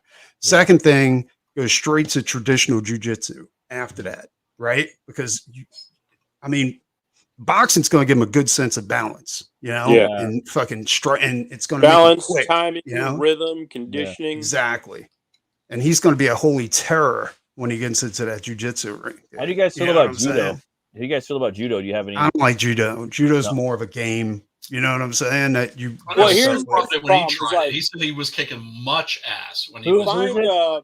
Because find somebody who's doing not competitive style judo, because that's the same thing that happened when the Gracies started off making their version of jiu-jitsu. It was really strong, but after it got super popular, it became a sport. As soon as it became a sport, it started losing steam. Just like Okinawan karate. Okinawan karate, people will kill you with Okinawan karate. Yep. What about Jeet Kune Do? About selling those belts, it became much weaker. Another thing, Matt, just because they have Gracie Jiu-Jitsu on its own doesn't mean that they're practicing Gracie Jiu-Jitsu. It's a franchise. Oh, yeah. They buy their way in. You know what I'm saying? And that's what I've heard. Muay Thai is a good one. They learn to fight with their knees and shit like that. Dude, them leg kicks. Dude, devastating, dude. You're talking about broken jaws, spitting out molars. What about Bruce Lee's style? Was it Jeet Kune Do, right? Jeet Kune Do. Are you guys down with that or not? I don't know enough about it. That was what they were going to try to put me in. Like, I did it for like 3 weeks, and I was like, fuck this. And the guy's name was Dojo. It was Dojo Dolby. And he bought it off Chuck Norris, and it was in California. See, that's the problem, though. Like, unless you experience it from yourself, like you don't know. Like, you could be putting him in something that's not going to help him at all. He gets into a fight and he gets killed. You know what I'm saying? Like, here's what I'll tell you. Here's what I'll tell you about Jeet Kune Do. Jeet Kune Do has become what Bruce Lee never intended it to. Bruce Lee wanted Jeet Kune Do to become a personal fighting system, not a broad fighting system. So I have taken elements of Jeet Kune Do because I really like the trapping. I like being able to like pox out somebody's arm down and then come across with an elbow and then catch you behind the head with my hand to drive you into my knee. So I take concepts from things. So I take the Jeet Kune Do mentality and apply it to whatever martial art I happen to be studying at the time. I will say this, like when I was studying and I was doing traditional, right? And the sensei was teaching us all that kind of like disarming people with a knife, where the kill points are, stuff like that. But even he said, he was like, dude, he was like, I'm showing you all this, but if somebody actually comes at you with a knife, first thing you want to do is try to find a way out. You know what I'm saying? This is the last resort. Yeah. He was like, and if you do end up, he's like, if you do end up hurting somebody, fucking get the fuck out of there as soon as you're done, dude. Don't stick around. Hit it and quit it. Yeah. I saw some dudes like talking about like one guy was like I think he was a judo guy, and he said like he got into an altercation, and they're used to throwing down each other pretty hard, and he dumped the dude on his head on the concrete, and he's like, oh shit, I'm going to jail. That's what my grandpa said, like, get the fuck out of there. Don't take credit. My grandpa was an undefeated boxer in the special forces, But then when he got out and became a cop, he studied judo, and he used that a lot. Yeah, I use that all the time. He said, "Well, that's because they come at me, and I just fucking flip them, and they fly through the wall." I mean, that's one of the most amazing things I've ever seen. One of the most amazing things I've ever seen on YouTube in terms of like martial arts was a demonstration of judo by this old yes, right? Yeah, this old man, and this gorilla, a young one, and the young guy's grabbing the old man, and he's just like yanking on him, and he's like, "You're going," and the old man's like, "No, I'm not. No, I'm not."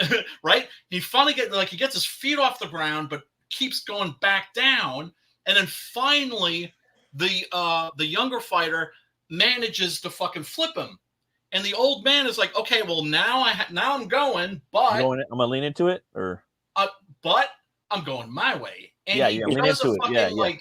And he fucking, so he does like this. He flips him, and the guy fucking turns in the air and lands right on his feet. And it's like, so. It's all about physics and stuff. And it reminds me of the shit that happened with you, where you rolled over that car and landed on your feet. You know. That was crazy. A lot of using people's momentum against them. That's what judo. A lot of martial arts teach that though. Like even like when I was doing traditional, like they were showing, like we were flipping people. You know, I mean, one dude had his arm dislocated. You know, because he was flipped so many times because he was the muse. You know what I'm saying? Like he's the guy that the sensei's like, "You're the guy I'm using tonight." You know, and he was. But the deal is that. I think a lot of them teach that. It's just like one thing my sensei told me when I was studying. He said, anybody that knows enough about any particular fighting style can hurt you. Yeah. You know what I'm saying? Like they can, whether he was a stunt. He was like, "Nah, I'm not." He's like, "I'm not in judo but I think he was talking about like competition judo. You know what I'm saying? Like, and a lot of that shit they do, like over at these competitions where they're trying to get medals and all that stuff. Yeah. That's not going to work on the street, dude. I'll be straight. Like, it's not. Like if they're teaching you to go straight to technique, they're teaching you to get your ass kicked is what they're teaching you. Right. Because most fights start out like this. You know what I'm saying? And however, none of them start out where you giving in your hand or anything like that. You know, or you just got somebody and they're hit. You know, most fights start out right here and it ends with some. Like me, like whenever I get in a fight with somebody, the first thing I do is step on their fucking foot. You know what I'm saying? Because like they're like trying to jerk away, but they can't because I got the foot. And then and that gives me a moment to get in. You know? Yeah, it's smart. Because that was like one of my favorite first moves. Like I got to where I could throw my foot right on top of yours without looking down.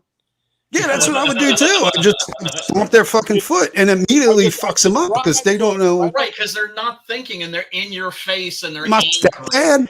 His so they're thing. Angry, they're not thinking. My stepdad, he's dead now. He died of cancer, but his thing was like, and he loved the fight. But whenever he got into a fight, he'd get right in your fucking face and drop straight down to his knees and hit you in the nuts. That's what I'm saying. Nobody expects that shit. No. And there's a thing called the shellman handshake, right? Where I used to live at. And it's like if somebody's tapping you on the shoulder, never turn around. Oh, yeah. You don't know what's coming. No, you get punched in the mouth. The great thing about that foot trap is you can be nice about it or you can be cruel with it. If you foot trap somebody and shove them, they're going to fall down. If you foot trap somebody and shove them and don't take the pressure off your foot, you break their ankle. They're done. This goes pop. Yeah. Well, it's not even about that. It's about the surprise. Because once they're surprised, their guard's down, dude. Yeah. It's fucking open season. Just like uppercut him right there, hit him in the nose, you know. If somebody gets right in front in your face like this, just bam, quick headbutt right to the nose. Yeah. Nose. Yep. Right. Be careful though, because you can fuck yourself up like that if you don't hit them right. You know right spot in the head. It's so effective. You see like Europeans do it all the time, man. The British love to give you that quick headbutt. Yeah, they sure do. I've noticed that. They're used to having broken noses too. You know what I'm saying? Like, oh, for sure. But that's what I'm saying. Like, you could do at that point once you have your like. There's another guy I knew like in class, and his thing was to throw his hands up in your face like that. I thought that was a stupid move because then your guard's down. You know what I'm saying? It worked for him. You know? Right. Oh, Matt, if you want to see somebody. is that all the different martial arts systems, to a large degree, are for different body types. Yeah. Like I remember talking to this guy Royce, back in Rockland when I lived there, and he is a Kali Eskrima a teacher, Filipino martial arts, yeah, right, Kali, and he knew Dano Santo and all that shit. Nice. And I was like, "What martial art do you think I should study?" And he was just looked me up and down. And he was like, "Kung Fu." And I was like, "Really?" He's like, "Yeah. Huh. Hungar specifically." He was like, "For your particular build." And I was just like, "Oh shit, that's that's the shit that Sammo Hung did." So I was like, "Oh, so like that's a martial art that's good for big guys." Fun fact: Adrian Paul from Highlander as well. Yes. I found it really interesting watching the DVDs because I'm just nerdy like that. I was a massive sword nerd. And so when that series came out on DVD, I bought the DVDs, and then I was like watching some of the commentaries. It was like, "Oh yeah, you see that guy that I'm grabbing here that I'm gonna fuck up? Yeah, that's my martial arts instructor. Yeah, I could not do that to him. Yes." He said, if I tried to do that to him in real life, he would hurt me. Oh, Matt, if you want to see like I just jumped in here for a minute because Preston, you say your uncle does the drop to the knee. I'll be right back. Yep. Okay, hold on. He died of cancer. That's not the finisher, though. That's the setup. Then when they do this, when they bend over because you got them in the nuts, you come from the ground with that knee and you drive it right into their fucking nose. Yeah. That's the finisher. So, I've seen a dude get knocked out with a knee to the face. That was pretty nasty. People die from the knee to the face. Even if they get their hands away, their head comes down. And when their head comes down, you go straight to the face with the knee.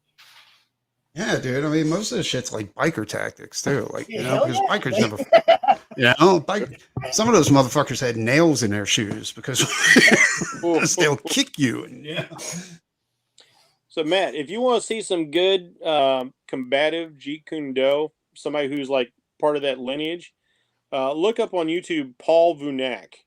That guy's a beast. Nice. I'll check it out. Paul Vunak. Yeah, Paul Vunak. You can shoot me a DM on the Twatters. So I'll do that. I'm horrible with names now, dude. Yeah, I'd go boxing first, though, dude. Before I even thought about martial arts, I'd go straight to boxing, and put him in high school wrestling too. Paul, Paul teaches like all those Jeet Kune Do concepts, but like he's vicious with them. I mean, like he even gets into stuff like Filipino biting, in wrestling. That shit's crazy. Like, all those people like want to do the jiu-jitsu. He's like, oh, you can't bite in a fight. I was like, Paul knows how to bite you in a fight. It'll make you want to let go of it. Oh, in the street, anything goes, man. That's what damn right. Recognize. The problem is that when you study like Brazilian's mostly ground. So most people think, get in a fight, just take them to the ground. Then you got their buddies kicking your ass. That's my thing. Like, I want to keep it away from the ground. Like for me, it's all about boxing and kickboxing and then some other shit. Maybe some That's what I'm saying. Like maybe a basics, dude. That would be my shit. Like because I've always been a boxer and just like a wrestler. That's kind of how in street fighting. That's me. That's the perfect combo right there. You got your boxing, you got your wrestling, so you got your mid range, your long range, basically. If you got a long arm kind of style, and you're wrestling, you dump somebody on the ground. There's nothing quite like, and I'm a big guy, so I can get away with this a lot more than some of y'all might can. But there's nothing quite as satisfying as just hitting somebody with the earth and listening to them go. Oh yeah, I've speared a guy, I've body slammed a guy, I've choke slammed a guy. And that's just like regular like WWE wrestling where I've knocked the fuck out of it. I want to put this in your head though. You got to realize this. Like things aren't like when we were kids where it's like you fight man to man and shit like that. Like these kids nowadays, dude, they're fucking soft. You know what I'm saying? Yeah. They'll never hit you man to man. It'll be them and their buddies. Right. I mean, I've been super duper lucky. I've never been in a fight in my life. I've always managed to get people to back the fuck down. The most I've ever had to do to somebody is pick them up and maybe shake them a little bit, like, and just kind of like put a little fear into them, and then everything was fine. You know, it's I've never. My God, man, it's sucks, bro. It ain't fun. No, no. Like to me, I started getting jumped when I was like 3 or 4, so like I'm used to it. I've been in fights. I haven't been in fights in a long time. I don't know, dude. Like, there's something about it because I'll tell you, dude. Like, I don't mind getting hit. A few fights. That's just don't bother me. I kind of need to get hit to fucking to unleash the red. You know, I'll put it this way: like I've formed some really strong bonds with some of my friends that we weren't friends before we got into a fight. Right. You know what I'm saying? And afterwards, we were like, yeah. my buddy Booger, he was 6'2". Got great stories like that. Mm-hmm. Now most of us are. I'm guessing all of us or most of us are middle aged, and it's like, you know. I certainly am. Me and Brian's gonna die soon. Hey Brian, you got a lot of veto stands in your chat, bro. Top, you know the clock is ticking. What? I got PDF files. I guess. I got PDF files. I guess, dude. They're floating. Oh, hey, what's up? Yeah, that's right. Yeah, Vito declared a fatwa on me. Oh, did he? Is that why? Yeah. Well, Mr. Burgers the other day. And very quickly, he was like looking me up, right? Doing a little Google search and everything. Yeah. What's up, Vito Simps? Suck my dick. I'm sorry. Because then Vito's going to say, oh, well, you told me to suck your dick, so that means that you're gay. So I would ask you to suck a dick. No, Brian. Ask them if they're hangry and tell them to eat a Dickers. Eat a Dickers. That's a good one. That's a good one. You can a dick. Oh man. Look, I don't start shit. I never start shit. That's always been my policy in life. Me neither, dude. If somebody starts shit with me, then I will go nose to nose with them. I've been very lucky in real life situations that they've always backed down. Right? Yeah. So, but then there's that part of you that wonders, right? And this is one of the things that's in Fight Club. Part of you always wonders. The part of you that always wonders, like, how do I really know what I'm made of unless I've been in a fight? Right? Well, I mean, but I've been through so many other like extreme, so many other extreme life events that it's like, okay, well, I know myself now. Dude, this guy's got a lot of people. A lot of chumps. Yeah, he's got like deep. 4. They're rolling deep. I'm not seeing that many. I mean, I'm seeing them on here. That's a lot of on the YouTube. Oh, hey, balls to gargle. Like I didn't know that could be a lot of balls. Vito Sims, do me a favor, smash that. I mean, I thought it was only like a dong and some balls, but I mean, I don't. What the fuck are they gonna do with all that? When I went to boot camp, my drill sergeant put it like this because he knew he had like 70 guys he was having to deal with. We're all like young and strong and full of adrenaline and full of ourselves. Yep. Like we all think we're badasses. Right. But I was like, men, don't try and fight me. Some of you might think you can fight me. You can't. Some of you might really believe you can fight me. I'll tell you what. I'm an old man. I don't like pain anymore. I'll just kill you. It's like that put an end to any thoughts of like fighting the drill sergeant right there. Yeah, I mean, you get to people this at is that a guy point who's seen some shit. Yeah. We hadn't killed anybody. This dude had. He's just over it. He's just like, I'm just gonna snap your neck. Yeah, I'm just gonna snap your. Well, I mean, like real martial artists will tell you, it's like that's one of the things that fascinated me watching a documentary about Okinawan martial arts. Exactly. How it's designed to. It's like with Aikido. It's like it's martial art of peace, right? It doesn't have any gentle way offensive moves, right? It's just about dropping idiots on their asses until they give up trying to hurt you, right? And with Okinawan karate, it's designed to maim you or kill you. It's designed to be a martial art that is so hideous and horrible that you will only ever use it if you absolutely need to. And if you absolutely need to, you're going to kill a motherfucker. Mm-hmm. Yeah, I mean, that's why they very, very badly. Where like part of the things they teach you in that, because I've known some people who studied like traditional karate is like, there's no wasted motion. And they teach you to drive through. They want to end the fight with one shot. It's full commitment. Yeah, you take it all the way to the nose, and you just put it all. You wind it back, and you throw it all on your foot, and then you engage, and you launch that fucking fist into that fucking nose until it explodes, and then you come back. Coming back, it's just like fucking the main thing too, man. You got to come back quick. You know what I mean? Dude, a punch in the nose is brutal. Gotta come back quick and land that second one. It's not a pleasant. It's not a pleasant feeling. It's not a pleasant experience. On the side of the head, I can deal with. Nose, no. Yeah, that's a good reason to keep your guard up. Yeah, your nose hurts like crazy. You immediately start tearing up, and they hit it bad enough, like blood is. You go blind for a second. Throat. Ugh, it sucks. Yeah, that's not good. That's not good. I'm thinking, what should we watch next week? Next week, of course, is Horror Movie Club. So I know that last time we did Possession, which was a pretty extreme. How about Phantasm? Oh, I think we did that one already. Oh, have you guys done that one? Okay. Which one? I would love to do Phantasm 2, but I don't think Phantasm 2 is on any of the free streaming channels. But I'm gonna check out Tubi's real quick. Because it's always changing. And the other thing too is you'd be surprised at like the shit that people are uploading to YouTube, right? Yeah. People are uploading like the latest like 4K or 2K rips of like Blu-rays of like old like cult horror movies and shit like that, and they'll be up there for a while. Eventually, they get taken down, right?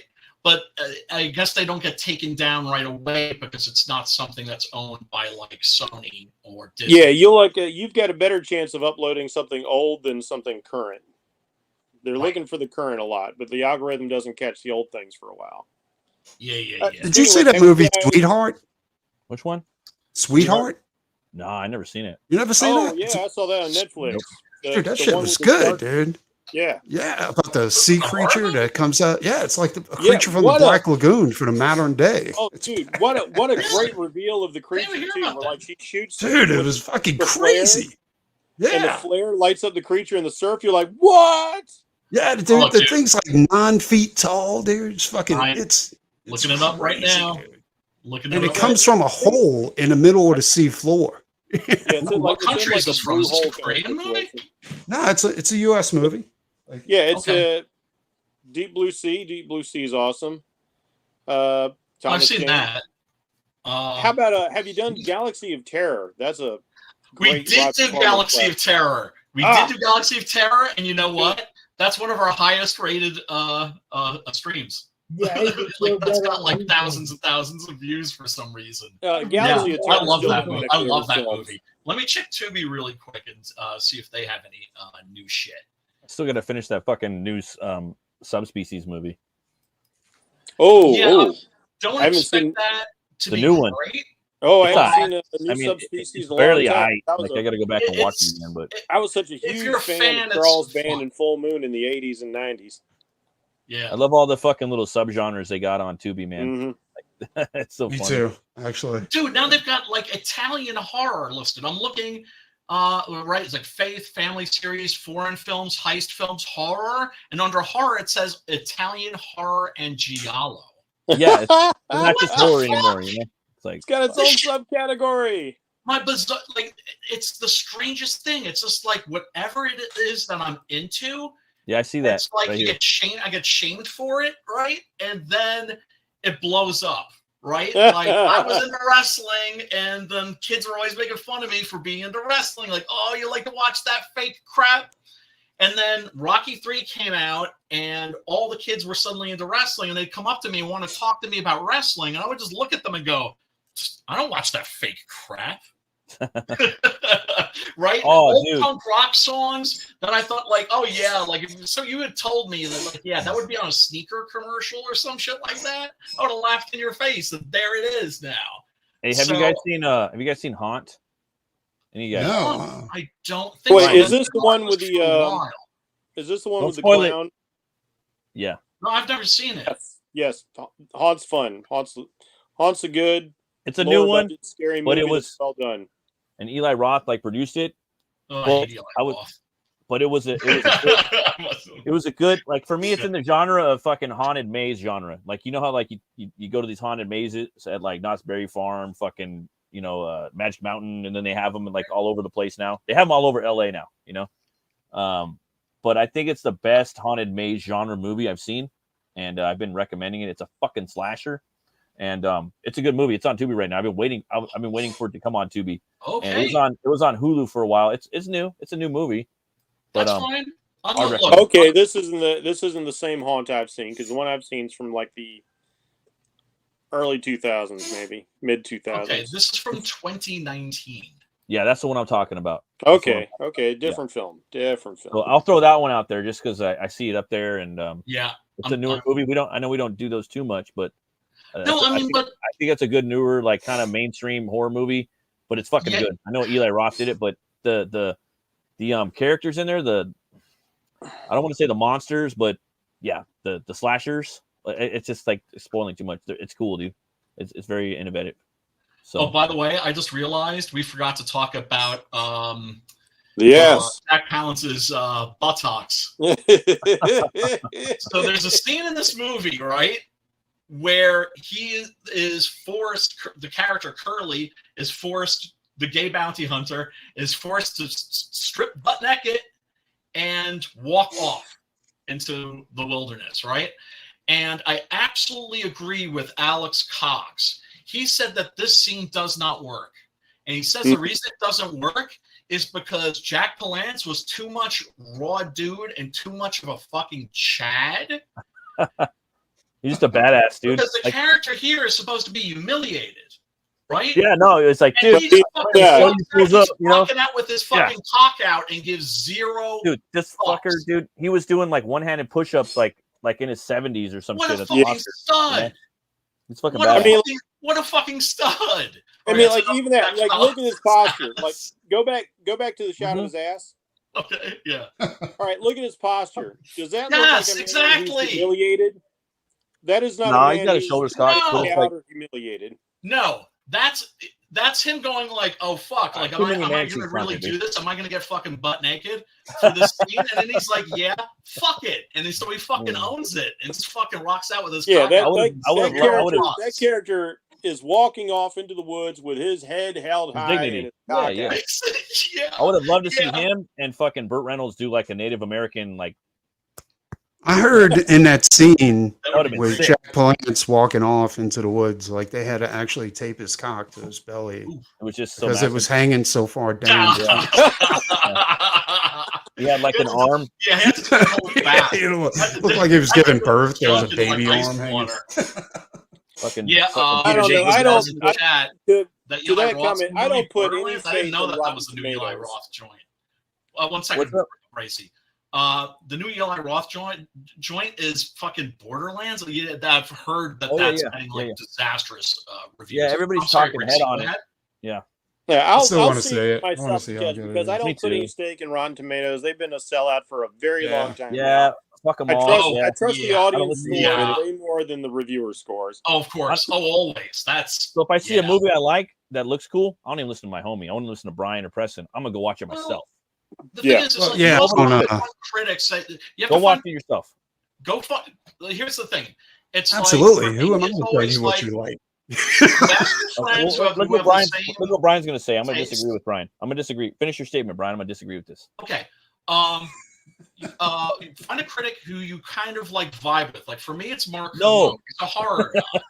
No, he's a horror guy, right? That doesn't mean I always agree with him, but also listen to people who are friends of yours or in your social circle. There's a critic that I trust absolutely, like 100% when it comes to movies. Who do you trust? I see him every morning when I look in the mirror. Yeah, talking about yourself, aren't you? Yeah. So, but here's the thing. Here's what critics are. Here's what critics should be. Consumer reporters. What's the question when somebody tells you that they just saw a new movie? Is it any good? Mm-hmm. Right? So that's a way of just, and then just seeing what the prevailing opinion is. Because I always find when an audience or the critics are split, right? where it's like half of the people love it, half of the people like fucking hate it, it's at least going to be worth watching. I'll be straight, dude. Like, I don't pay attention to critics at all. I know within the first 5 minutes if I'm gonna like that movie. No, that's very true. That's very true. Yeah. That's one thing I love about Tubi. It's just like it's like the Gong Show, horror movie Gong Show. I've got a gigantic list of movies in my queue on the things I like on my Tubi, on my Plex, on my Amazon, my Netflix, right? And like, I'm gonna watch a few movies tonight. 5-10 minutes in, I'm like, okay, done with this. It's not working. You can kind of tell, right? You can kind of tell, like even production wise. Yeah, you can. And there's some that kind of go, production's the word. Production. All I need is the trailer, because usually the trailer will let you know how much production you've got. Yeah, and I can forgive low budget or no budget, because there might be some talented people working on it. Right. Like for instance, when I look at the guy who directed the first Blade movie, Stephen Norrington, he took what should have been a piece of shit. Yeah. This movie called Death Machine. It's one of the most entertaining. I love Death Machine. We did that. We did that. It's fucking totally like metal. Wasn't that dope? He made that thing so dope. I was like, whatever this guy does, I'm gonna watch. Yes. I had the same reaction. You watch a trailer, and like immediately I hear bad sound. I see bad lighting. I'm watching bad acting. It's like, I don't even have to bother. Exactly. And Roku's got a bunch of stuff where you go into your Roku and it's got like this badass movie cover or something like that. Yeah. As soon as you get into it, you know somebody did this with their phone. Yeah. Well, dude, you know what's the worst offender? The worst offender in that area, and you'll see this on Tubi. They'll have posters for new movies that look like they were made in the 1970s. And they're doing that because they're trying to trick you to fucking click on that damn movie. But it's like, wait a second. No, I like that because it's not what you've got. I want the old shit, because the old shit's the dope shit. About that. As somebody who has actually been a part of no budget filmmaking that got their films distributed. Yeah. When we got like our first film was put on a collection called Beastly Butchers, and then we got distributed. I can't remember the distribution company, but they bought our feature, or was this a short? These were features. We were doing features. I did shorts. I wasn't confident enough to do a full feature length thing. I didn't write long form scripts at the time, but my buddy, he would write these features, and like I was acting in them and doing the FX and helping with editing and stuff like that. And, I bought lighting rigs and stuff. So, we tried to add as much production value as we could, but it's pretty obvious to see it's just a bunch of people with no money making films because we love making, horror films or whatever kind of films. Right. And so the distributor buys the film to distribute, and they've got like graphic designers on staff, and they make your cover look really, really cool. But so what they do is they try and find the best shots they can in your film, the most cinematic looking shots, and they'll put that on the back to trick people into watching your film and being disappointed. It's super shifty. It's super shifty. But about back to like what we were talking about, like being able to tell whether a movie is going to be good or not within like the first 5 to 10 to 15 minutes.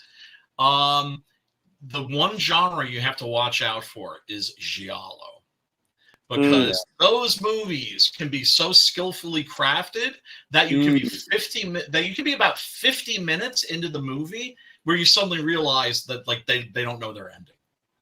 But they're basically just making it up as they're going along. It'll just suck you in and just like, and then you'll be like, fuck, I could have watched something else. Like there's only 20 minutes left in this. I might as well just that's because so many of those guys, their aesthetic is like they're about the style, not the narrative. Yes. And you're so captivated. As substance. Yes. Right? But the way they're doing it, it's just style, with no substance. Giallos, be careful with those. Those are like, you're like walking through like a cinematic minefield. It's the Italian equivalent of Michael Bay. It's all flash, but like no substance underneath. Yeah. But there's, I mean, this is what's great about the internet now too, right?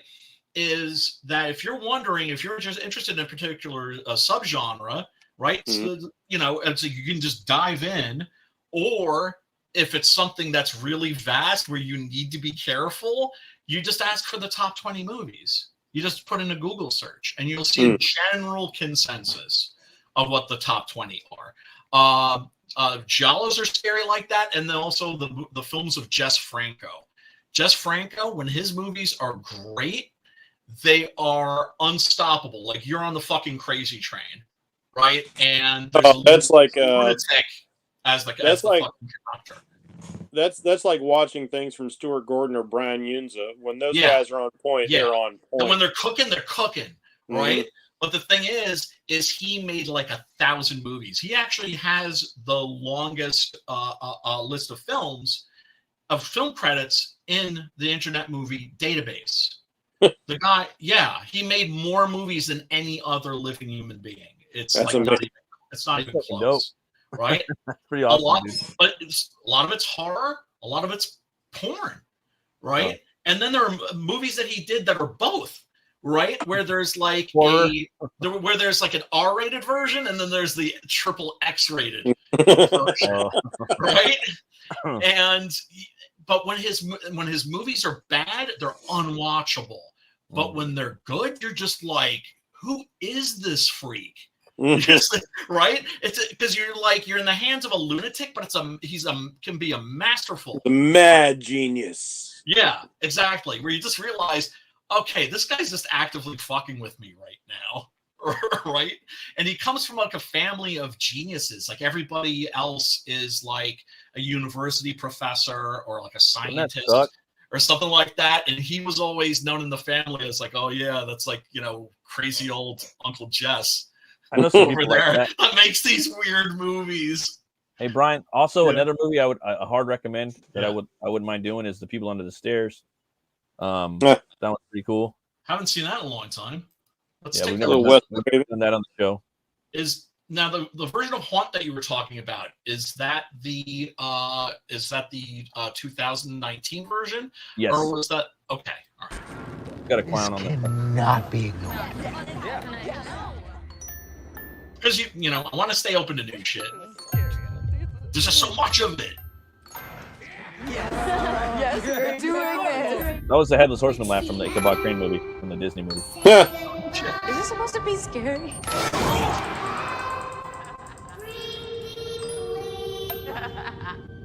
Haunted Maze Horror. Well, Event Horizon right there. That looks like the tunnel we hit at Ripley's haunted attraction. Yeah. I used to work in haunted attractions for about 10 years. I love that that's a thing, but then I see that there are like these new like haunted houses where it's literally just like a Navy SEAL like torturing you for like waterboarding. Yeah, no. Have you heard about this? Places. That's no, just gross. What? Oh yeah. No, I saw a documentary. What are you talking about?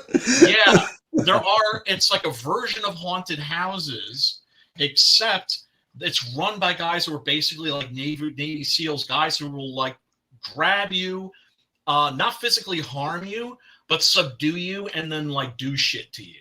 And they'll put disgusting stuff on you. They'll spit on you. They'll do all kinds of crazy shit. Yeah. It's like, and Sounds people like pay hostile. to get abused. People are paying to get abused. It's sick. Like, it's sick. Like to me, it's like those motherfuckers are playing with fire because somebody's gonna get hurt. But somebody's gonna have some PTSD and snap. Someone else should call Deadpool. I'm good. Yeah, exactly. I see. Okay.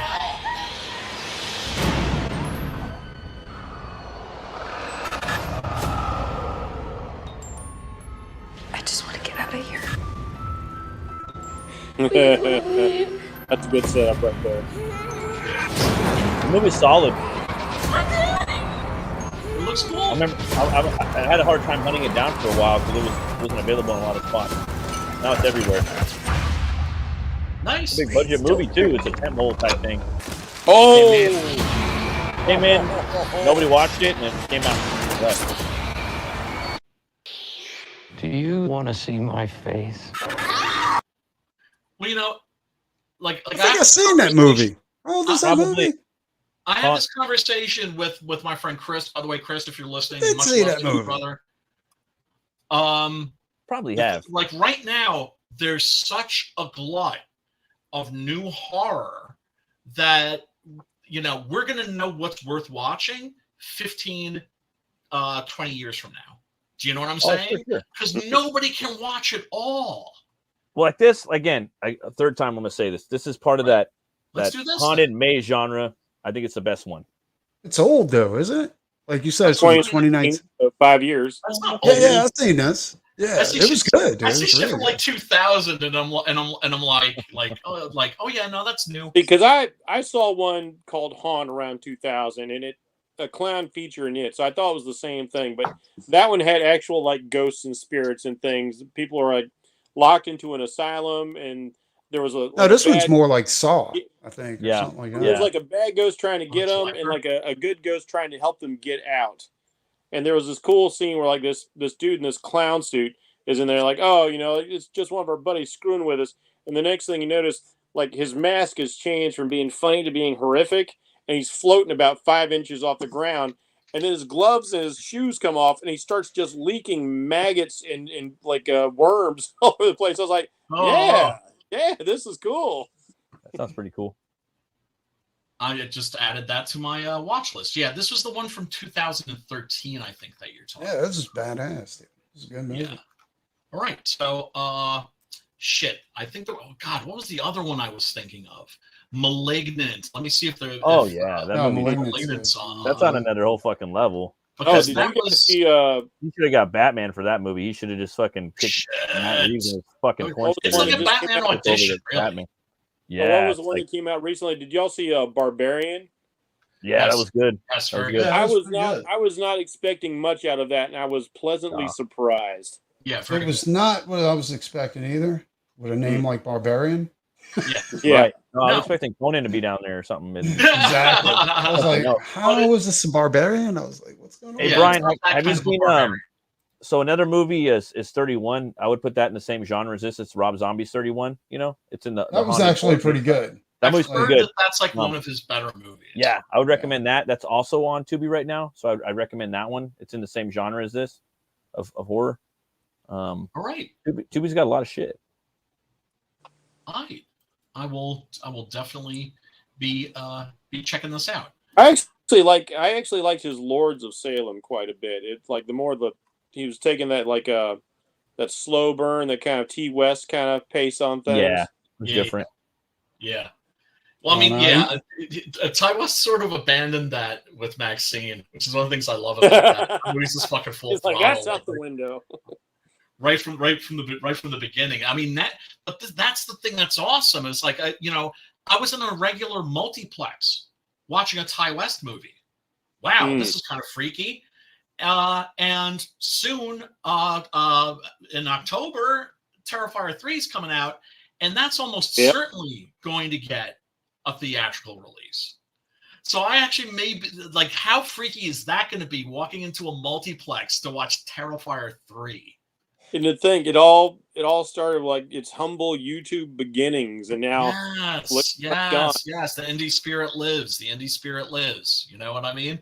And the technology now is at a place where if you have heart and you have talent, you can actually compete. Dude, I'm gonna make a horror movie before I die. My wife's already on board. She's already got ideas too. Oh God, it's on my bucket list too, brother. That's on my bucket list. I want to make 3. I'd like to make 3. I have one. Some of them are. See, I would love to make filmable. I would love like my ideal life would be doing a movie and a comic, then doing a movie, comic, movie, comic, movie, comic, movie, comic. Oh yeah. That'd be cool. Yeah. That would be the ultimate. Right, Kevin Smith, I think, did that for a long time. Right, that's the best. That would be the best of both worlds, because I could never give up comics, but I would love to make a movie. First of all, just to see if I could. That was something I enjoyed quite a bit. Is like the Jay and Silent Bob comics in between the movies, because they tied all the things together. Right, and he was writing Daredevil, and I mean, his work is a mixed bag, right? Yeah. Yeah. But depends on whether or not he's. I don't know why you would do this, but like he's writing Batman and he gets stoned off his ass writing Batman. It's like, dude, what an opportunity, and you're gonna blow it.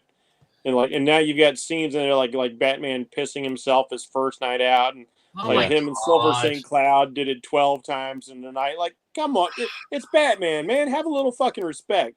But then he's writing that great Daredevil piece or the Green Arrow, and he's killing it. But like, you couldn't give that same he almost Batman. I know he almost didn't turn in the Daredevil script. Like they had to convince him to turn it in because he was second guessing everything. That was one of the first comic books he wrote, I think. It was like a mainstream comic company. And Preston has a little Kevin Smith story, as a matter of fact. Because, what's that? Believe this or not, Bracey, in the last, what was it? The Jay and Silent Bob. What was the last one that they did? The one in 2001? Jay and Silent, was it Strikes Back or something like that? I forget. That was Strike Back, but I can't remember. The very first name in the end credits, Preston Acevedo. Bob Strikes Back, because like the last. Well, here's the thing: I was never in the movie. I was supposed to be, but the deal was that Kevin were you supposed to be Smith decided he wasn't paying anybody that was actually going to be on the floor with all their shit, and you were basically going to be there, and if you were lucky, you were going to get snacks, right? And I was like, "What?" I was like, "This motherfucker!" But you got to understand, Kevin Smith was the one back in the day that was saying, "No, everybody should get paid. You know, you should. If you're going to be there, you should get paid." But then he's trying to dick everybody out of all this stuff, right? Yeah, because now he's the man. I was like, this ain't gonna happen. So we started a big thing, dude. I mean, they called him out on the radio, all kinds of shit like that. That's fucking awesome. Kevin, they had a fat picture of Kevin Smith where he was like, "Hey, I'll just work for snacks," and it was. And then so I got blackballed, and it wasn't just me; it was me and a few other people. Fuck it. But yeah, fuck it. They forgot to take me out of the credits. Cool. So I'm the first name that comes up.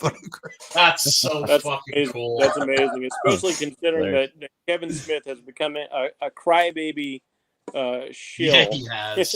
That was his best movie, too. I was trying to be nice.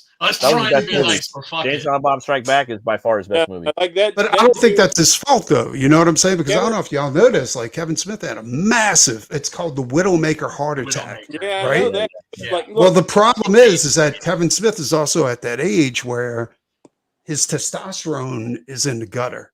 You know what I'm saying? He can't take the shot because he's got heart problems. Right. Here's my take on what happened to him. Could be wrong. I know the heart attack was a very big deal, but you know, as soon as he went Hollywood, he stopped being an indie director. He got some Hollywood shots. You know, I got to work with Bruce Willis and all this, and he married like a super woke Hollywood girl. He just became a big fat fucking pussy after that.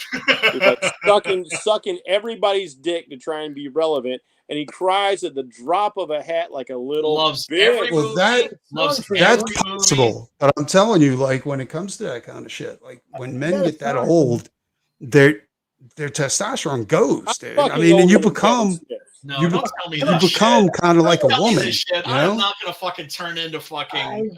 I've known, dude. If you've noticed, like men and women, when they get older and they don't get on any type of hormone, because your body stops replacing hormones, right? And when women go through like menopause, like their hormones shut down. And you notice in other countries where they don't have the hormone replacement treatment, women start looking more like men. They start growing hair, like mustaches, and guys start looking more like women. You know what I'm saying? Like we all kind of become this one thing that isn't either, but guys become emotional. I got a song for Kevin Smith. I've always been emotional though. Yeah. Here's the. So Brian needs a hormone replacement. I'm a year older than Kevin Smith, and I didn't turn into a little bitch. So you know.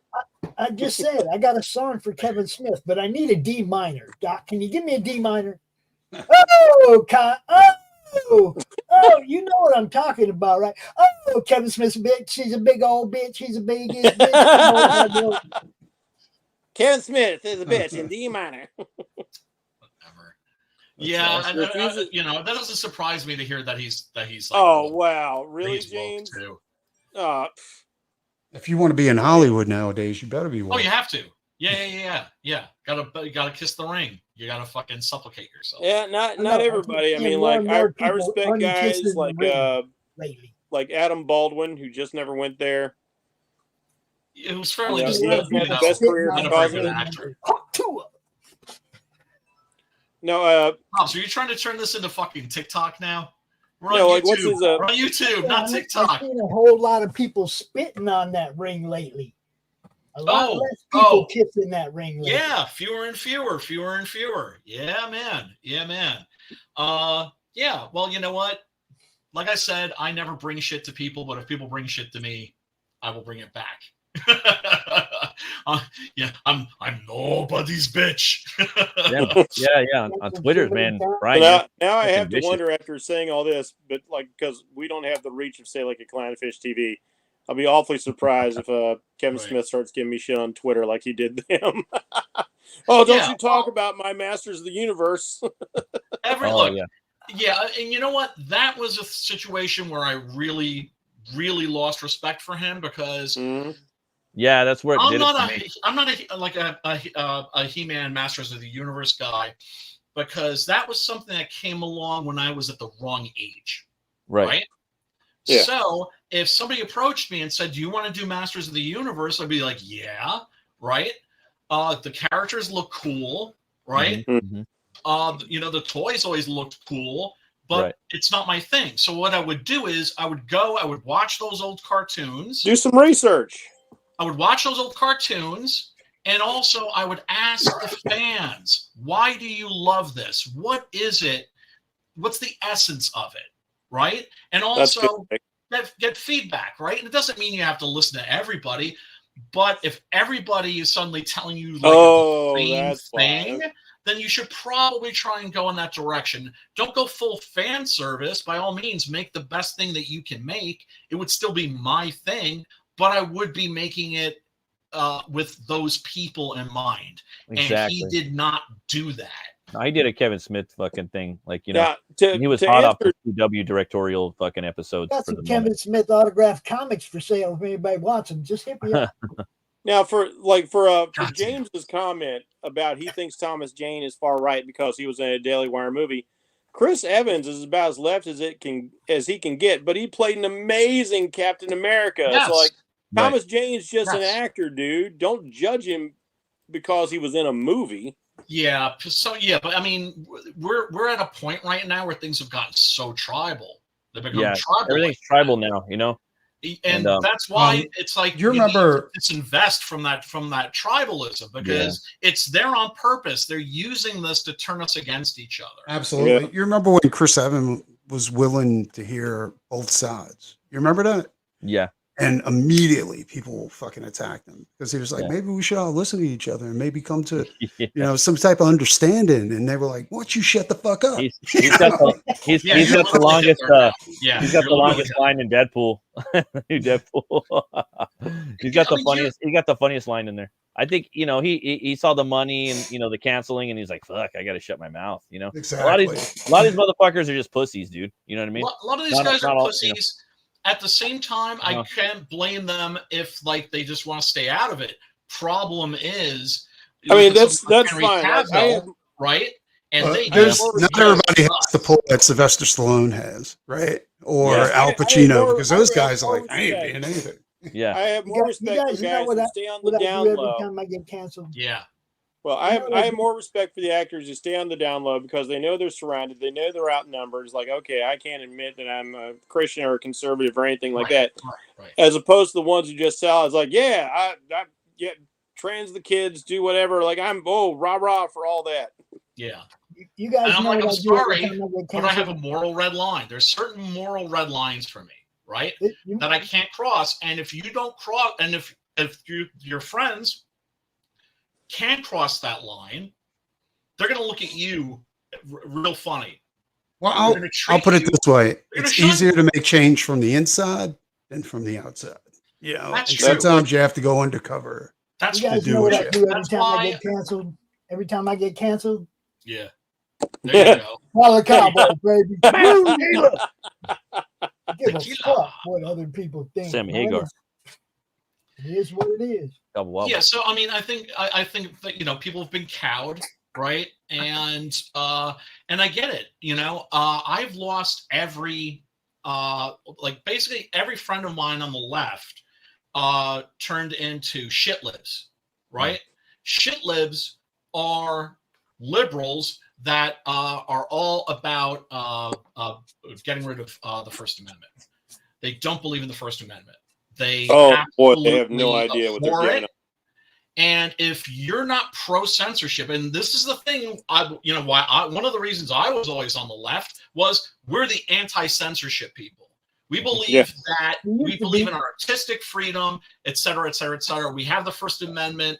It's very, very clear. It's very fucking specific. Don't fuck. Yeah, it used to be. That was like 90s fucking American liberalism. That's not how like the Marxists and the now they're fucking. Now they're just like, no, we need censorship. They're Nazis in the disguise of hippies. So. Yeah, it's so weird. The Marxists and the communists have never been about that, and that they were trying to shoehorn that shit in, and like Brian was saying in the 90s, I call it never will be that way ever. Yeah, and they so were acting like I'm the one that moved. I didn't move. They moved. Well, they're the ones that gave up on their principles.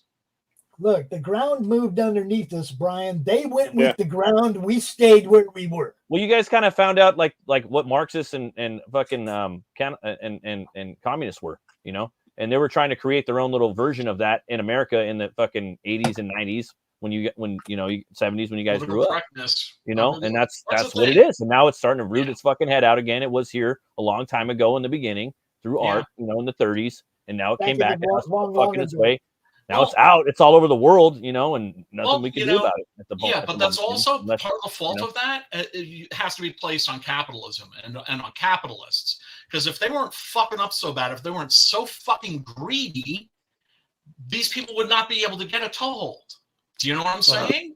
The nature of people is to always be greedy. You know what I'm saying? Like that's just the way it is. So far down, man. But you have to realize, like, these capitalists are also the ones that are providing jobs. You got to be capitalist. You could run a commie fucking idealistic thing in like Norway when there's like 2 people in the whole fucking country, but it doesn't work. I'm a democratic socialist. Absolutely, it doesn't work. It works over there, and a lot of dudes are down with it that are fucking capitalists. Are like, yeah, dude, that shit fucking works over there. My problem is this: not work in America. Finland, people, right? When there's more money going out of the country and that's going into the country, there's a problem. You know what I'm saying? And our government gives money away like fucking candy at Halloween, man. What the fuck? Yeah. Well, there's no reason for it. One of the scariest things I've ever saw is like I can't remember which doofus in the government it was that said this, but you can see the video going like, oh, the government can never run out of money. We can just print more. Keep printing it. And I posted a picture because like that was Kamala Harris. Kamala Harris said that. Her buddy, It's Kamala. You're racist if you say it wasn't Kamala because this was a dude who I saw saying that. But like, I just kind of posted a picture under that quote of a guy in Weimar, Germany, pushing a barrel full of money out to the store to buy a loaf of bread. Thank you. But that's the thing. It's like the Weimar Republic. Most people who are into history have a specific period, time, and place that they kind of get fixated on. For me, it's the Weimar Republic, right? Germany, Berlin, between world wars, right? So the Kaiser's been gone, and there's complete lack of faith in the ruling class. And you have this explosion of artistic freedom, right? All these incredible artistic advances and subcultures and just cool shit, right? And then that like the Nazis are like right around the corner. That's where this is going. But that's where this is going. The funniest thing I've seen so far was if they knew, when Kamala Harris got announced as like the candidate, people were posting memes of Kamala, the Ugandan giant. And people who didn't know wrestling, people who didn't know wrestling was like, that's racist. Yeah. I was like, no, dude, that's Kamala. Why y'all insulting Kamala like that? Yeah, here's the thing. So happens that Kamala, the Ugandan giant, I have this under authority, is from Texas. All I got to say is, you guys know that she used to be with Montel, right? Yeah, yep. that was a side. I'm just, it's not just she was with Montel, man. She was in a three-way with Montel. I didn't bring it up so y'all could steal that other bitch with them, Let me say what I'm gonna say. Montel was like, got Kamala on one arm and the other chick on the other arm. He's trying to make a point. God damn, man. I say something and everybody just hijacks it. Let me say what I'm saying. Please. You got to fight in here, man. It's a blood sport. Jeez, man. The floor is all right. yours. You had 3 seconds. You didn't say anything. Fuck you. Get it out, Pops. Get it out. When you've got the moment, get it out. You guys just my killed God. me. You just killed me. She's, but you know, well, look. I mean, she's a mush mouth. It's just, and that cackle. Yeah, no, I'm sorry. It was like in 2016. When your campaign thing is, you got to be woke. Just be woke, more woke than the other person. Well, it's like in 2016. He's a fucking idiot. Which is when this woke shit started, really in earnest, right? Mm-hmm. You know, I have people like friends going like, "Oh, so like, you know, who you voting for?" I'm like, "I'm not voting for either of these motherfuckers." "Oh, so you're voting for Trump?" No, I said I'm not voting for either of these motherfuckers. Well, that's the same thing as voting for Trump. Well, I will say this: our campaigns were doing way better when Trump was in office than when he wasn't. Fuck yeah! Well, look, he's a motherfucking Molotov cocktail. And the thing is, like you said, Brian, it's all fucking. It's all wrestling, brother. It's like you got the fucking the only people that understand. They're all a bunch of scumbags, you know. I'm a fucking conservative, you know what I mean? And so to a certain degree. And the thing is, it's like I'll vote for Trump, dude. I voted for him. I can't call myself a liberal. Vote for him again. You could be. Yeah, I guess you could be, but it's like someone to represent the way you think right now, dude. I mean, you gotta I don't know who these motherfuckers are. I will say, look, check it out, dude. When you associate yourself with a brand, liberal, Democrat, you adopt everything that they believe in. Right? Yeah, you do. You might as well just why do you have to? Why do you have to pick a brand? Why do you have to pick a side? It's a Coke or Pepsi. They're both poisoning you. Yeah. They're not your friends. These motherfuckers are not your friends, okay? No. And but they'd be like, "Oh, so you're not voting for Hillary Clinton?" And they'd be like, "No." Like, you got to be fucking insane to. She's a woman. It's just Trump. When he says he's gonna do it, 90% fucking does it. He fucking does it.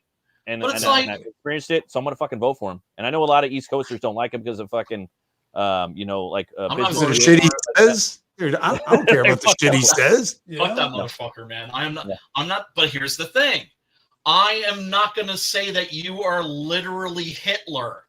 Right? Because, do you know what I'm saying? I'm not going to like go back. That's it. I can't hang out with fucking Matt. Well, I mean, you could, but I'm Hitler though. Like, I understand how he's Hitler. Like, he's not. I'm not a fucking lunatic. It's fucking wrestling. Yeah. It's like, a lot of these people who are like, I'm more of a Hollywood Hogan guy. Matt. He's more of like a classical red and yellow Hulkster kind of a guy. I can't hang out with him anymore.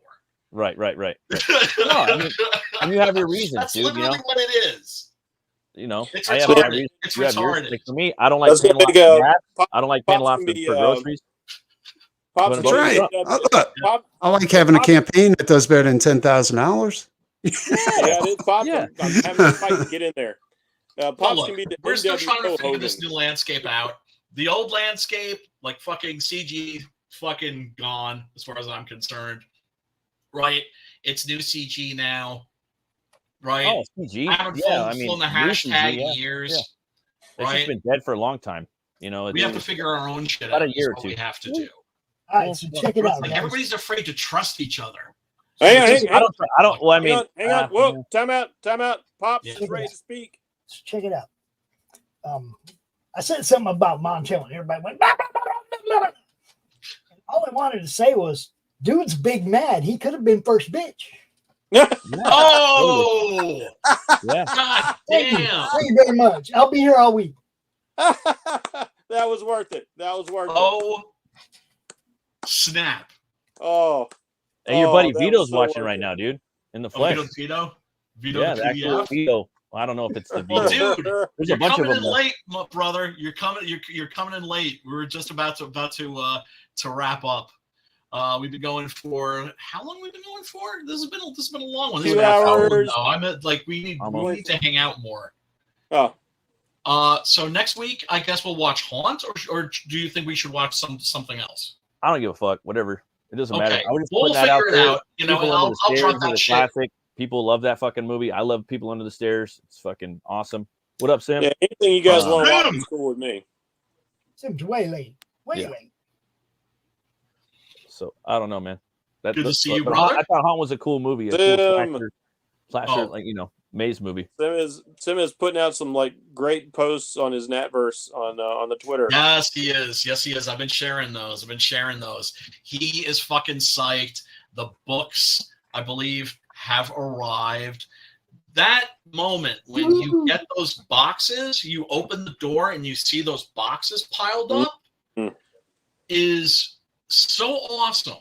But what's really the shit is when you pack that shit up. I mean, we're gonna have RJ probably fulfill for me on this one, right? Because hail RJ. RJ's blowing up, dude. Fuck, He's blowing RJ, up dude. big, man. He's blowing up fucking big. RJ. Fuck. I know. I feel so happy. I feel so happy for that dude. I really do, because he was in a bad place just like a year, 2 years ago, right? Lost his job. That's right. Lost his home, RJ. lost Up everything. there in the corner. Critical blast up there in the corner. So we're talking about. Yeah, I got that magnet on my refrigerator, yo. One of our sponsors, one of our friends. Love that dude. Yeah. So let me ask you guys something, since I haven't had that experience yet.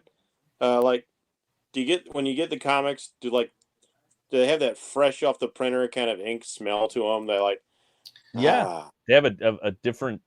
I've got they have an odor. Books, they have an aroma. I'm glad that different. It's always nice to talk to a fellow book sniffer. I always found that fun. Falling down. Oh, favorite movie by Joel Schumacher, James? You say Lost Boys. I say Falling Down. Cab? Lost Boys for Cab, I suppose. No, I would say the Lost Boys. See, I told you, Lost Boys. Falling Down. Falling Down's amazing. That's in my top 10 favorite movies of all time. But I also really like Joker and King of Comedy movies. Just he should have stayed away from fucking Batman. He did not understand that character at all. What's that other one I like so much with Kiefer Sutherland? Mirrors? Dark City? No. I like me some Mirrors. That movie was dope. Awesome horror movie. No, it's Joel Schumacher. Flatliners? Flatliners. Yep, Flatliners.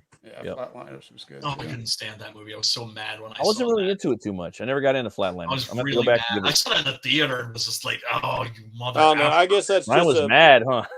Yeah. He's like, here's one. Brian and Crew. What's a movie that's not considered a horror movie but is scary as fuck? I would say 8mm. He's talking about. He's talking about. He was saying a Nicolas Cage movie specifically, right? No. I didn't know. A non-horror movie is what he's talking about. Films that and he has specifically in the genre, but they're horrific. I think The Road is a really good one. That one's good. Yeah. I think that The Coffee Table, which I recently saw, that's a horrifying film. Remember, I was talking about it on the horror stream, and I was just like, I don't know if I can recommend this movie. Like, I'm glad I watched it, but it fucked me up, and I never want to watch it again. Okay. Do you know what movie fucked me up? It was an animated movie. Yeah. It was the one where the two old people. It's an old one. It's the one where the two old people were getting ready for a nuclear explosion. Oh, yeah. Dude, that's really the end of that movie fucked me up, dude, because they crawl in a hole and die. Yeah. Oh, dude. Seen that. Yeah. That's a powerful. And also the Plague Dogs. I'm gonna go with a couple of sci-fi. Oh, the Plague Dogs I can't handle, man. I'm gonna go with a couple of sci-fi movies. I really liked Westworld. That was scary. Yes, for me. yes. And also Demon Seed. Yes, I watched. That was my nickname as a kid. Last year, after not having seen that in the longest time, and it's fucking great. Like, it's really a great science fiction horror film. But that's the thing about horror. It's the vodka of genres. It mixes well with almost anything. But especially goes great with heroic fantasy and with science fiction. For some reason, right? It's like, we're talking about like Robert E. Howard. It's just like there's a lot of horror in Robert E. Howard stories. A lot of. I think it's because they're basically fighting Conan and Solomon Kane and Cole. They're basically monster slayers. Well, what was nice is like so many of those guys ended up being friends with H.P. Lovecraft, and H.P. let everybody play in the sandbox, and so he started bringing that into his Conan. Yeah. Like they were like swapping elder gods. Mm-hmm. Yeah. And H.P. Lovecraft wrote Howard's eulogy in the pages of Weird Tales and called him Brother Conan. That was his name for his homie, whom he never met. Oh, that's an 8mm was supposed to be a Batman movie, but it was too dark. Really? Wow. Whoever wants to make that a Batman movie is out of their fucking mind. But yeah, Sallow, 120 Days of Sodom. Geez, I still refuse to watch that. Really more of a horror movie, though. But yeah, I draw a blank. I feel like I have one on the tip of my tongue, but I can't. That's an interesting genre, kind of a subgenre, or non-horror horror movies. John Skipp and Craig Spector wrote a essay about that subject, and they were like mentioning movies like Amadeus. Jeez, Amadeus. Yeah, no, we can get into that another time. It's like 2.5 hours. I can only do this shit for so long. But brothers, thank you so much for hanging out. Pops, tell these people where they can find you. You can always find me here at the Madness Comic Network. Hell yeah. Bracey, where can they find you? Let's see. You can find my artwork on DeviantArt under Bracey100 on Twitter. You can, or X, however you want to say it. You can find me Bracey452, and on brain work. And right now on smoking weed.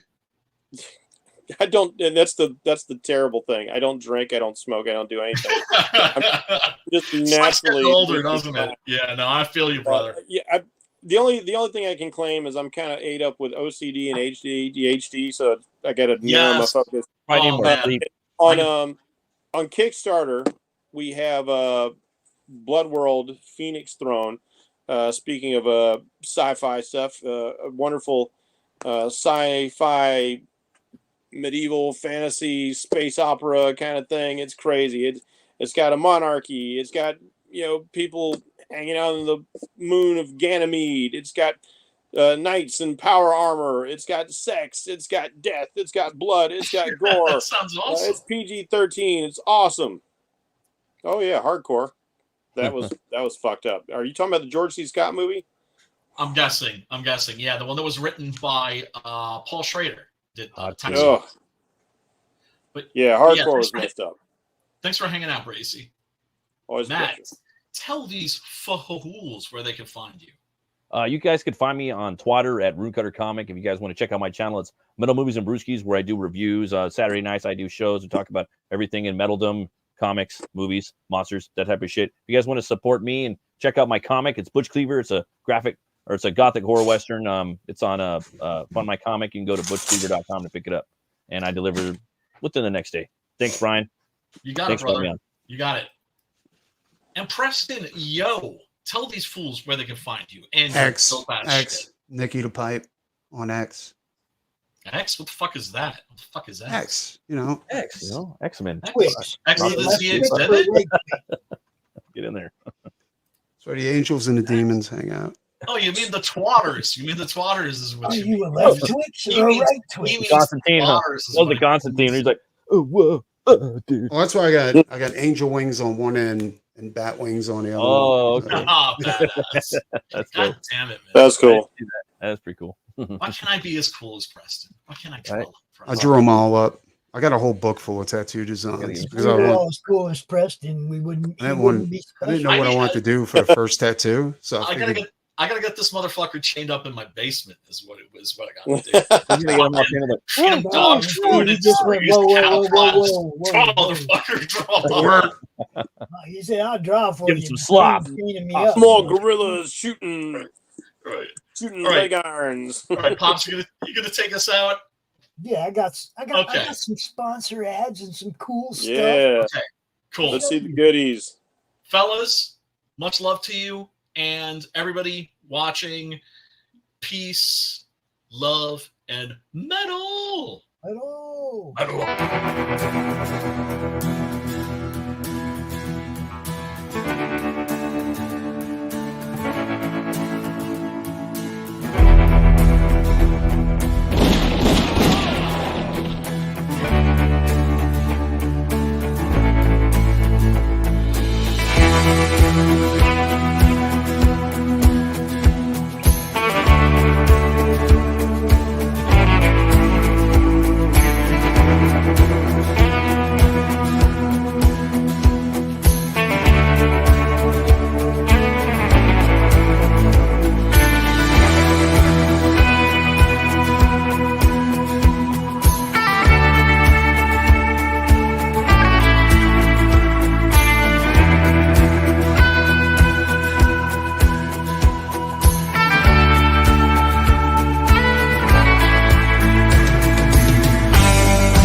Keeper of the royal armament, sword of restoration, prophetess of technology, and defender of the faith. I am Isabet Arnev of the House of Beatitude, and none shall dislodge me from the Phoenix throne.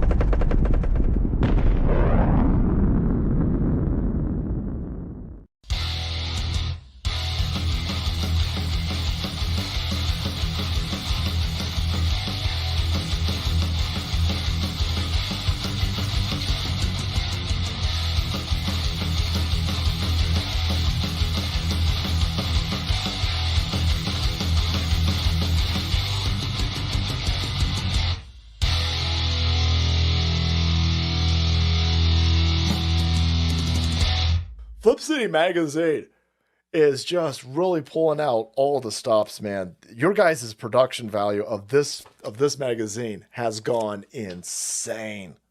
I mean, look at that. I mean, I remember when you guys, it was black and white. Even when it was black and white, I thought your quality was great. But damn, they have just, I mean, they just really stepping it up a notch. Look at this. James Corbett, boys. James Corbett. Genuinely cutting, but also funny, and obviously just chaotic and very fun. I love Flip City. It has brought new types of badassery and integrity to the print medium.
Who am I, you ask?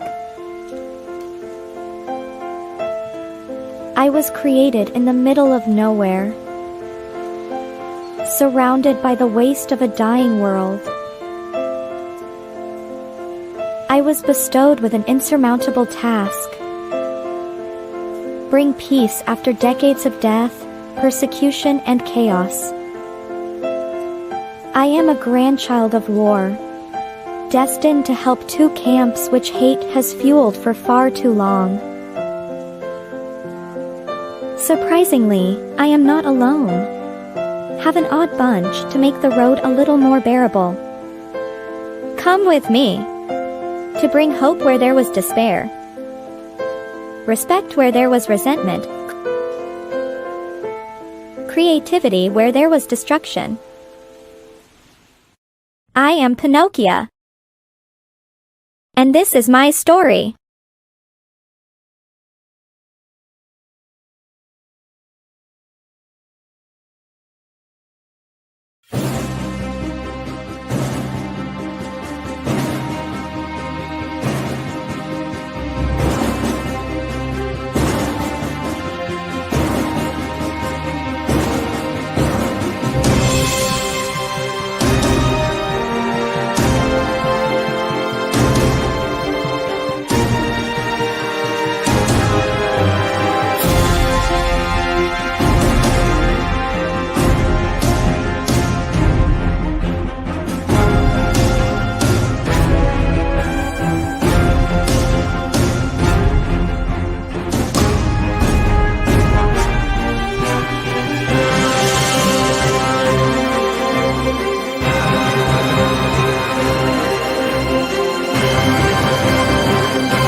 Just back it already.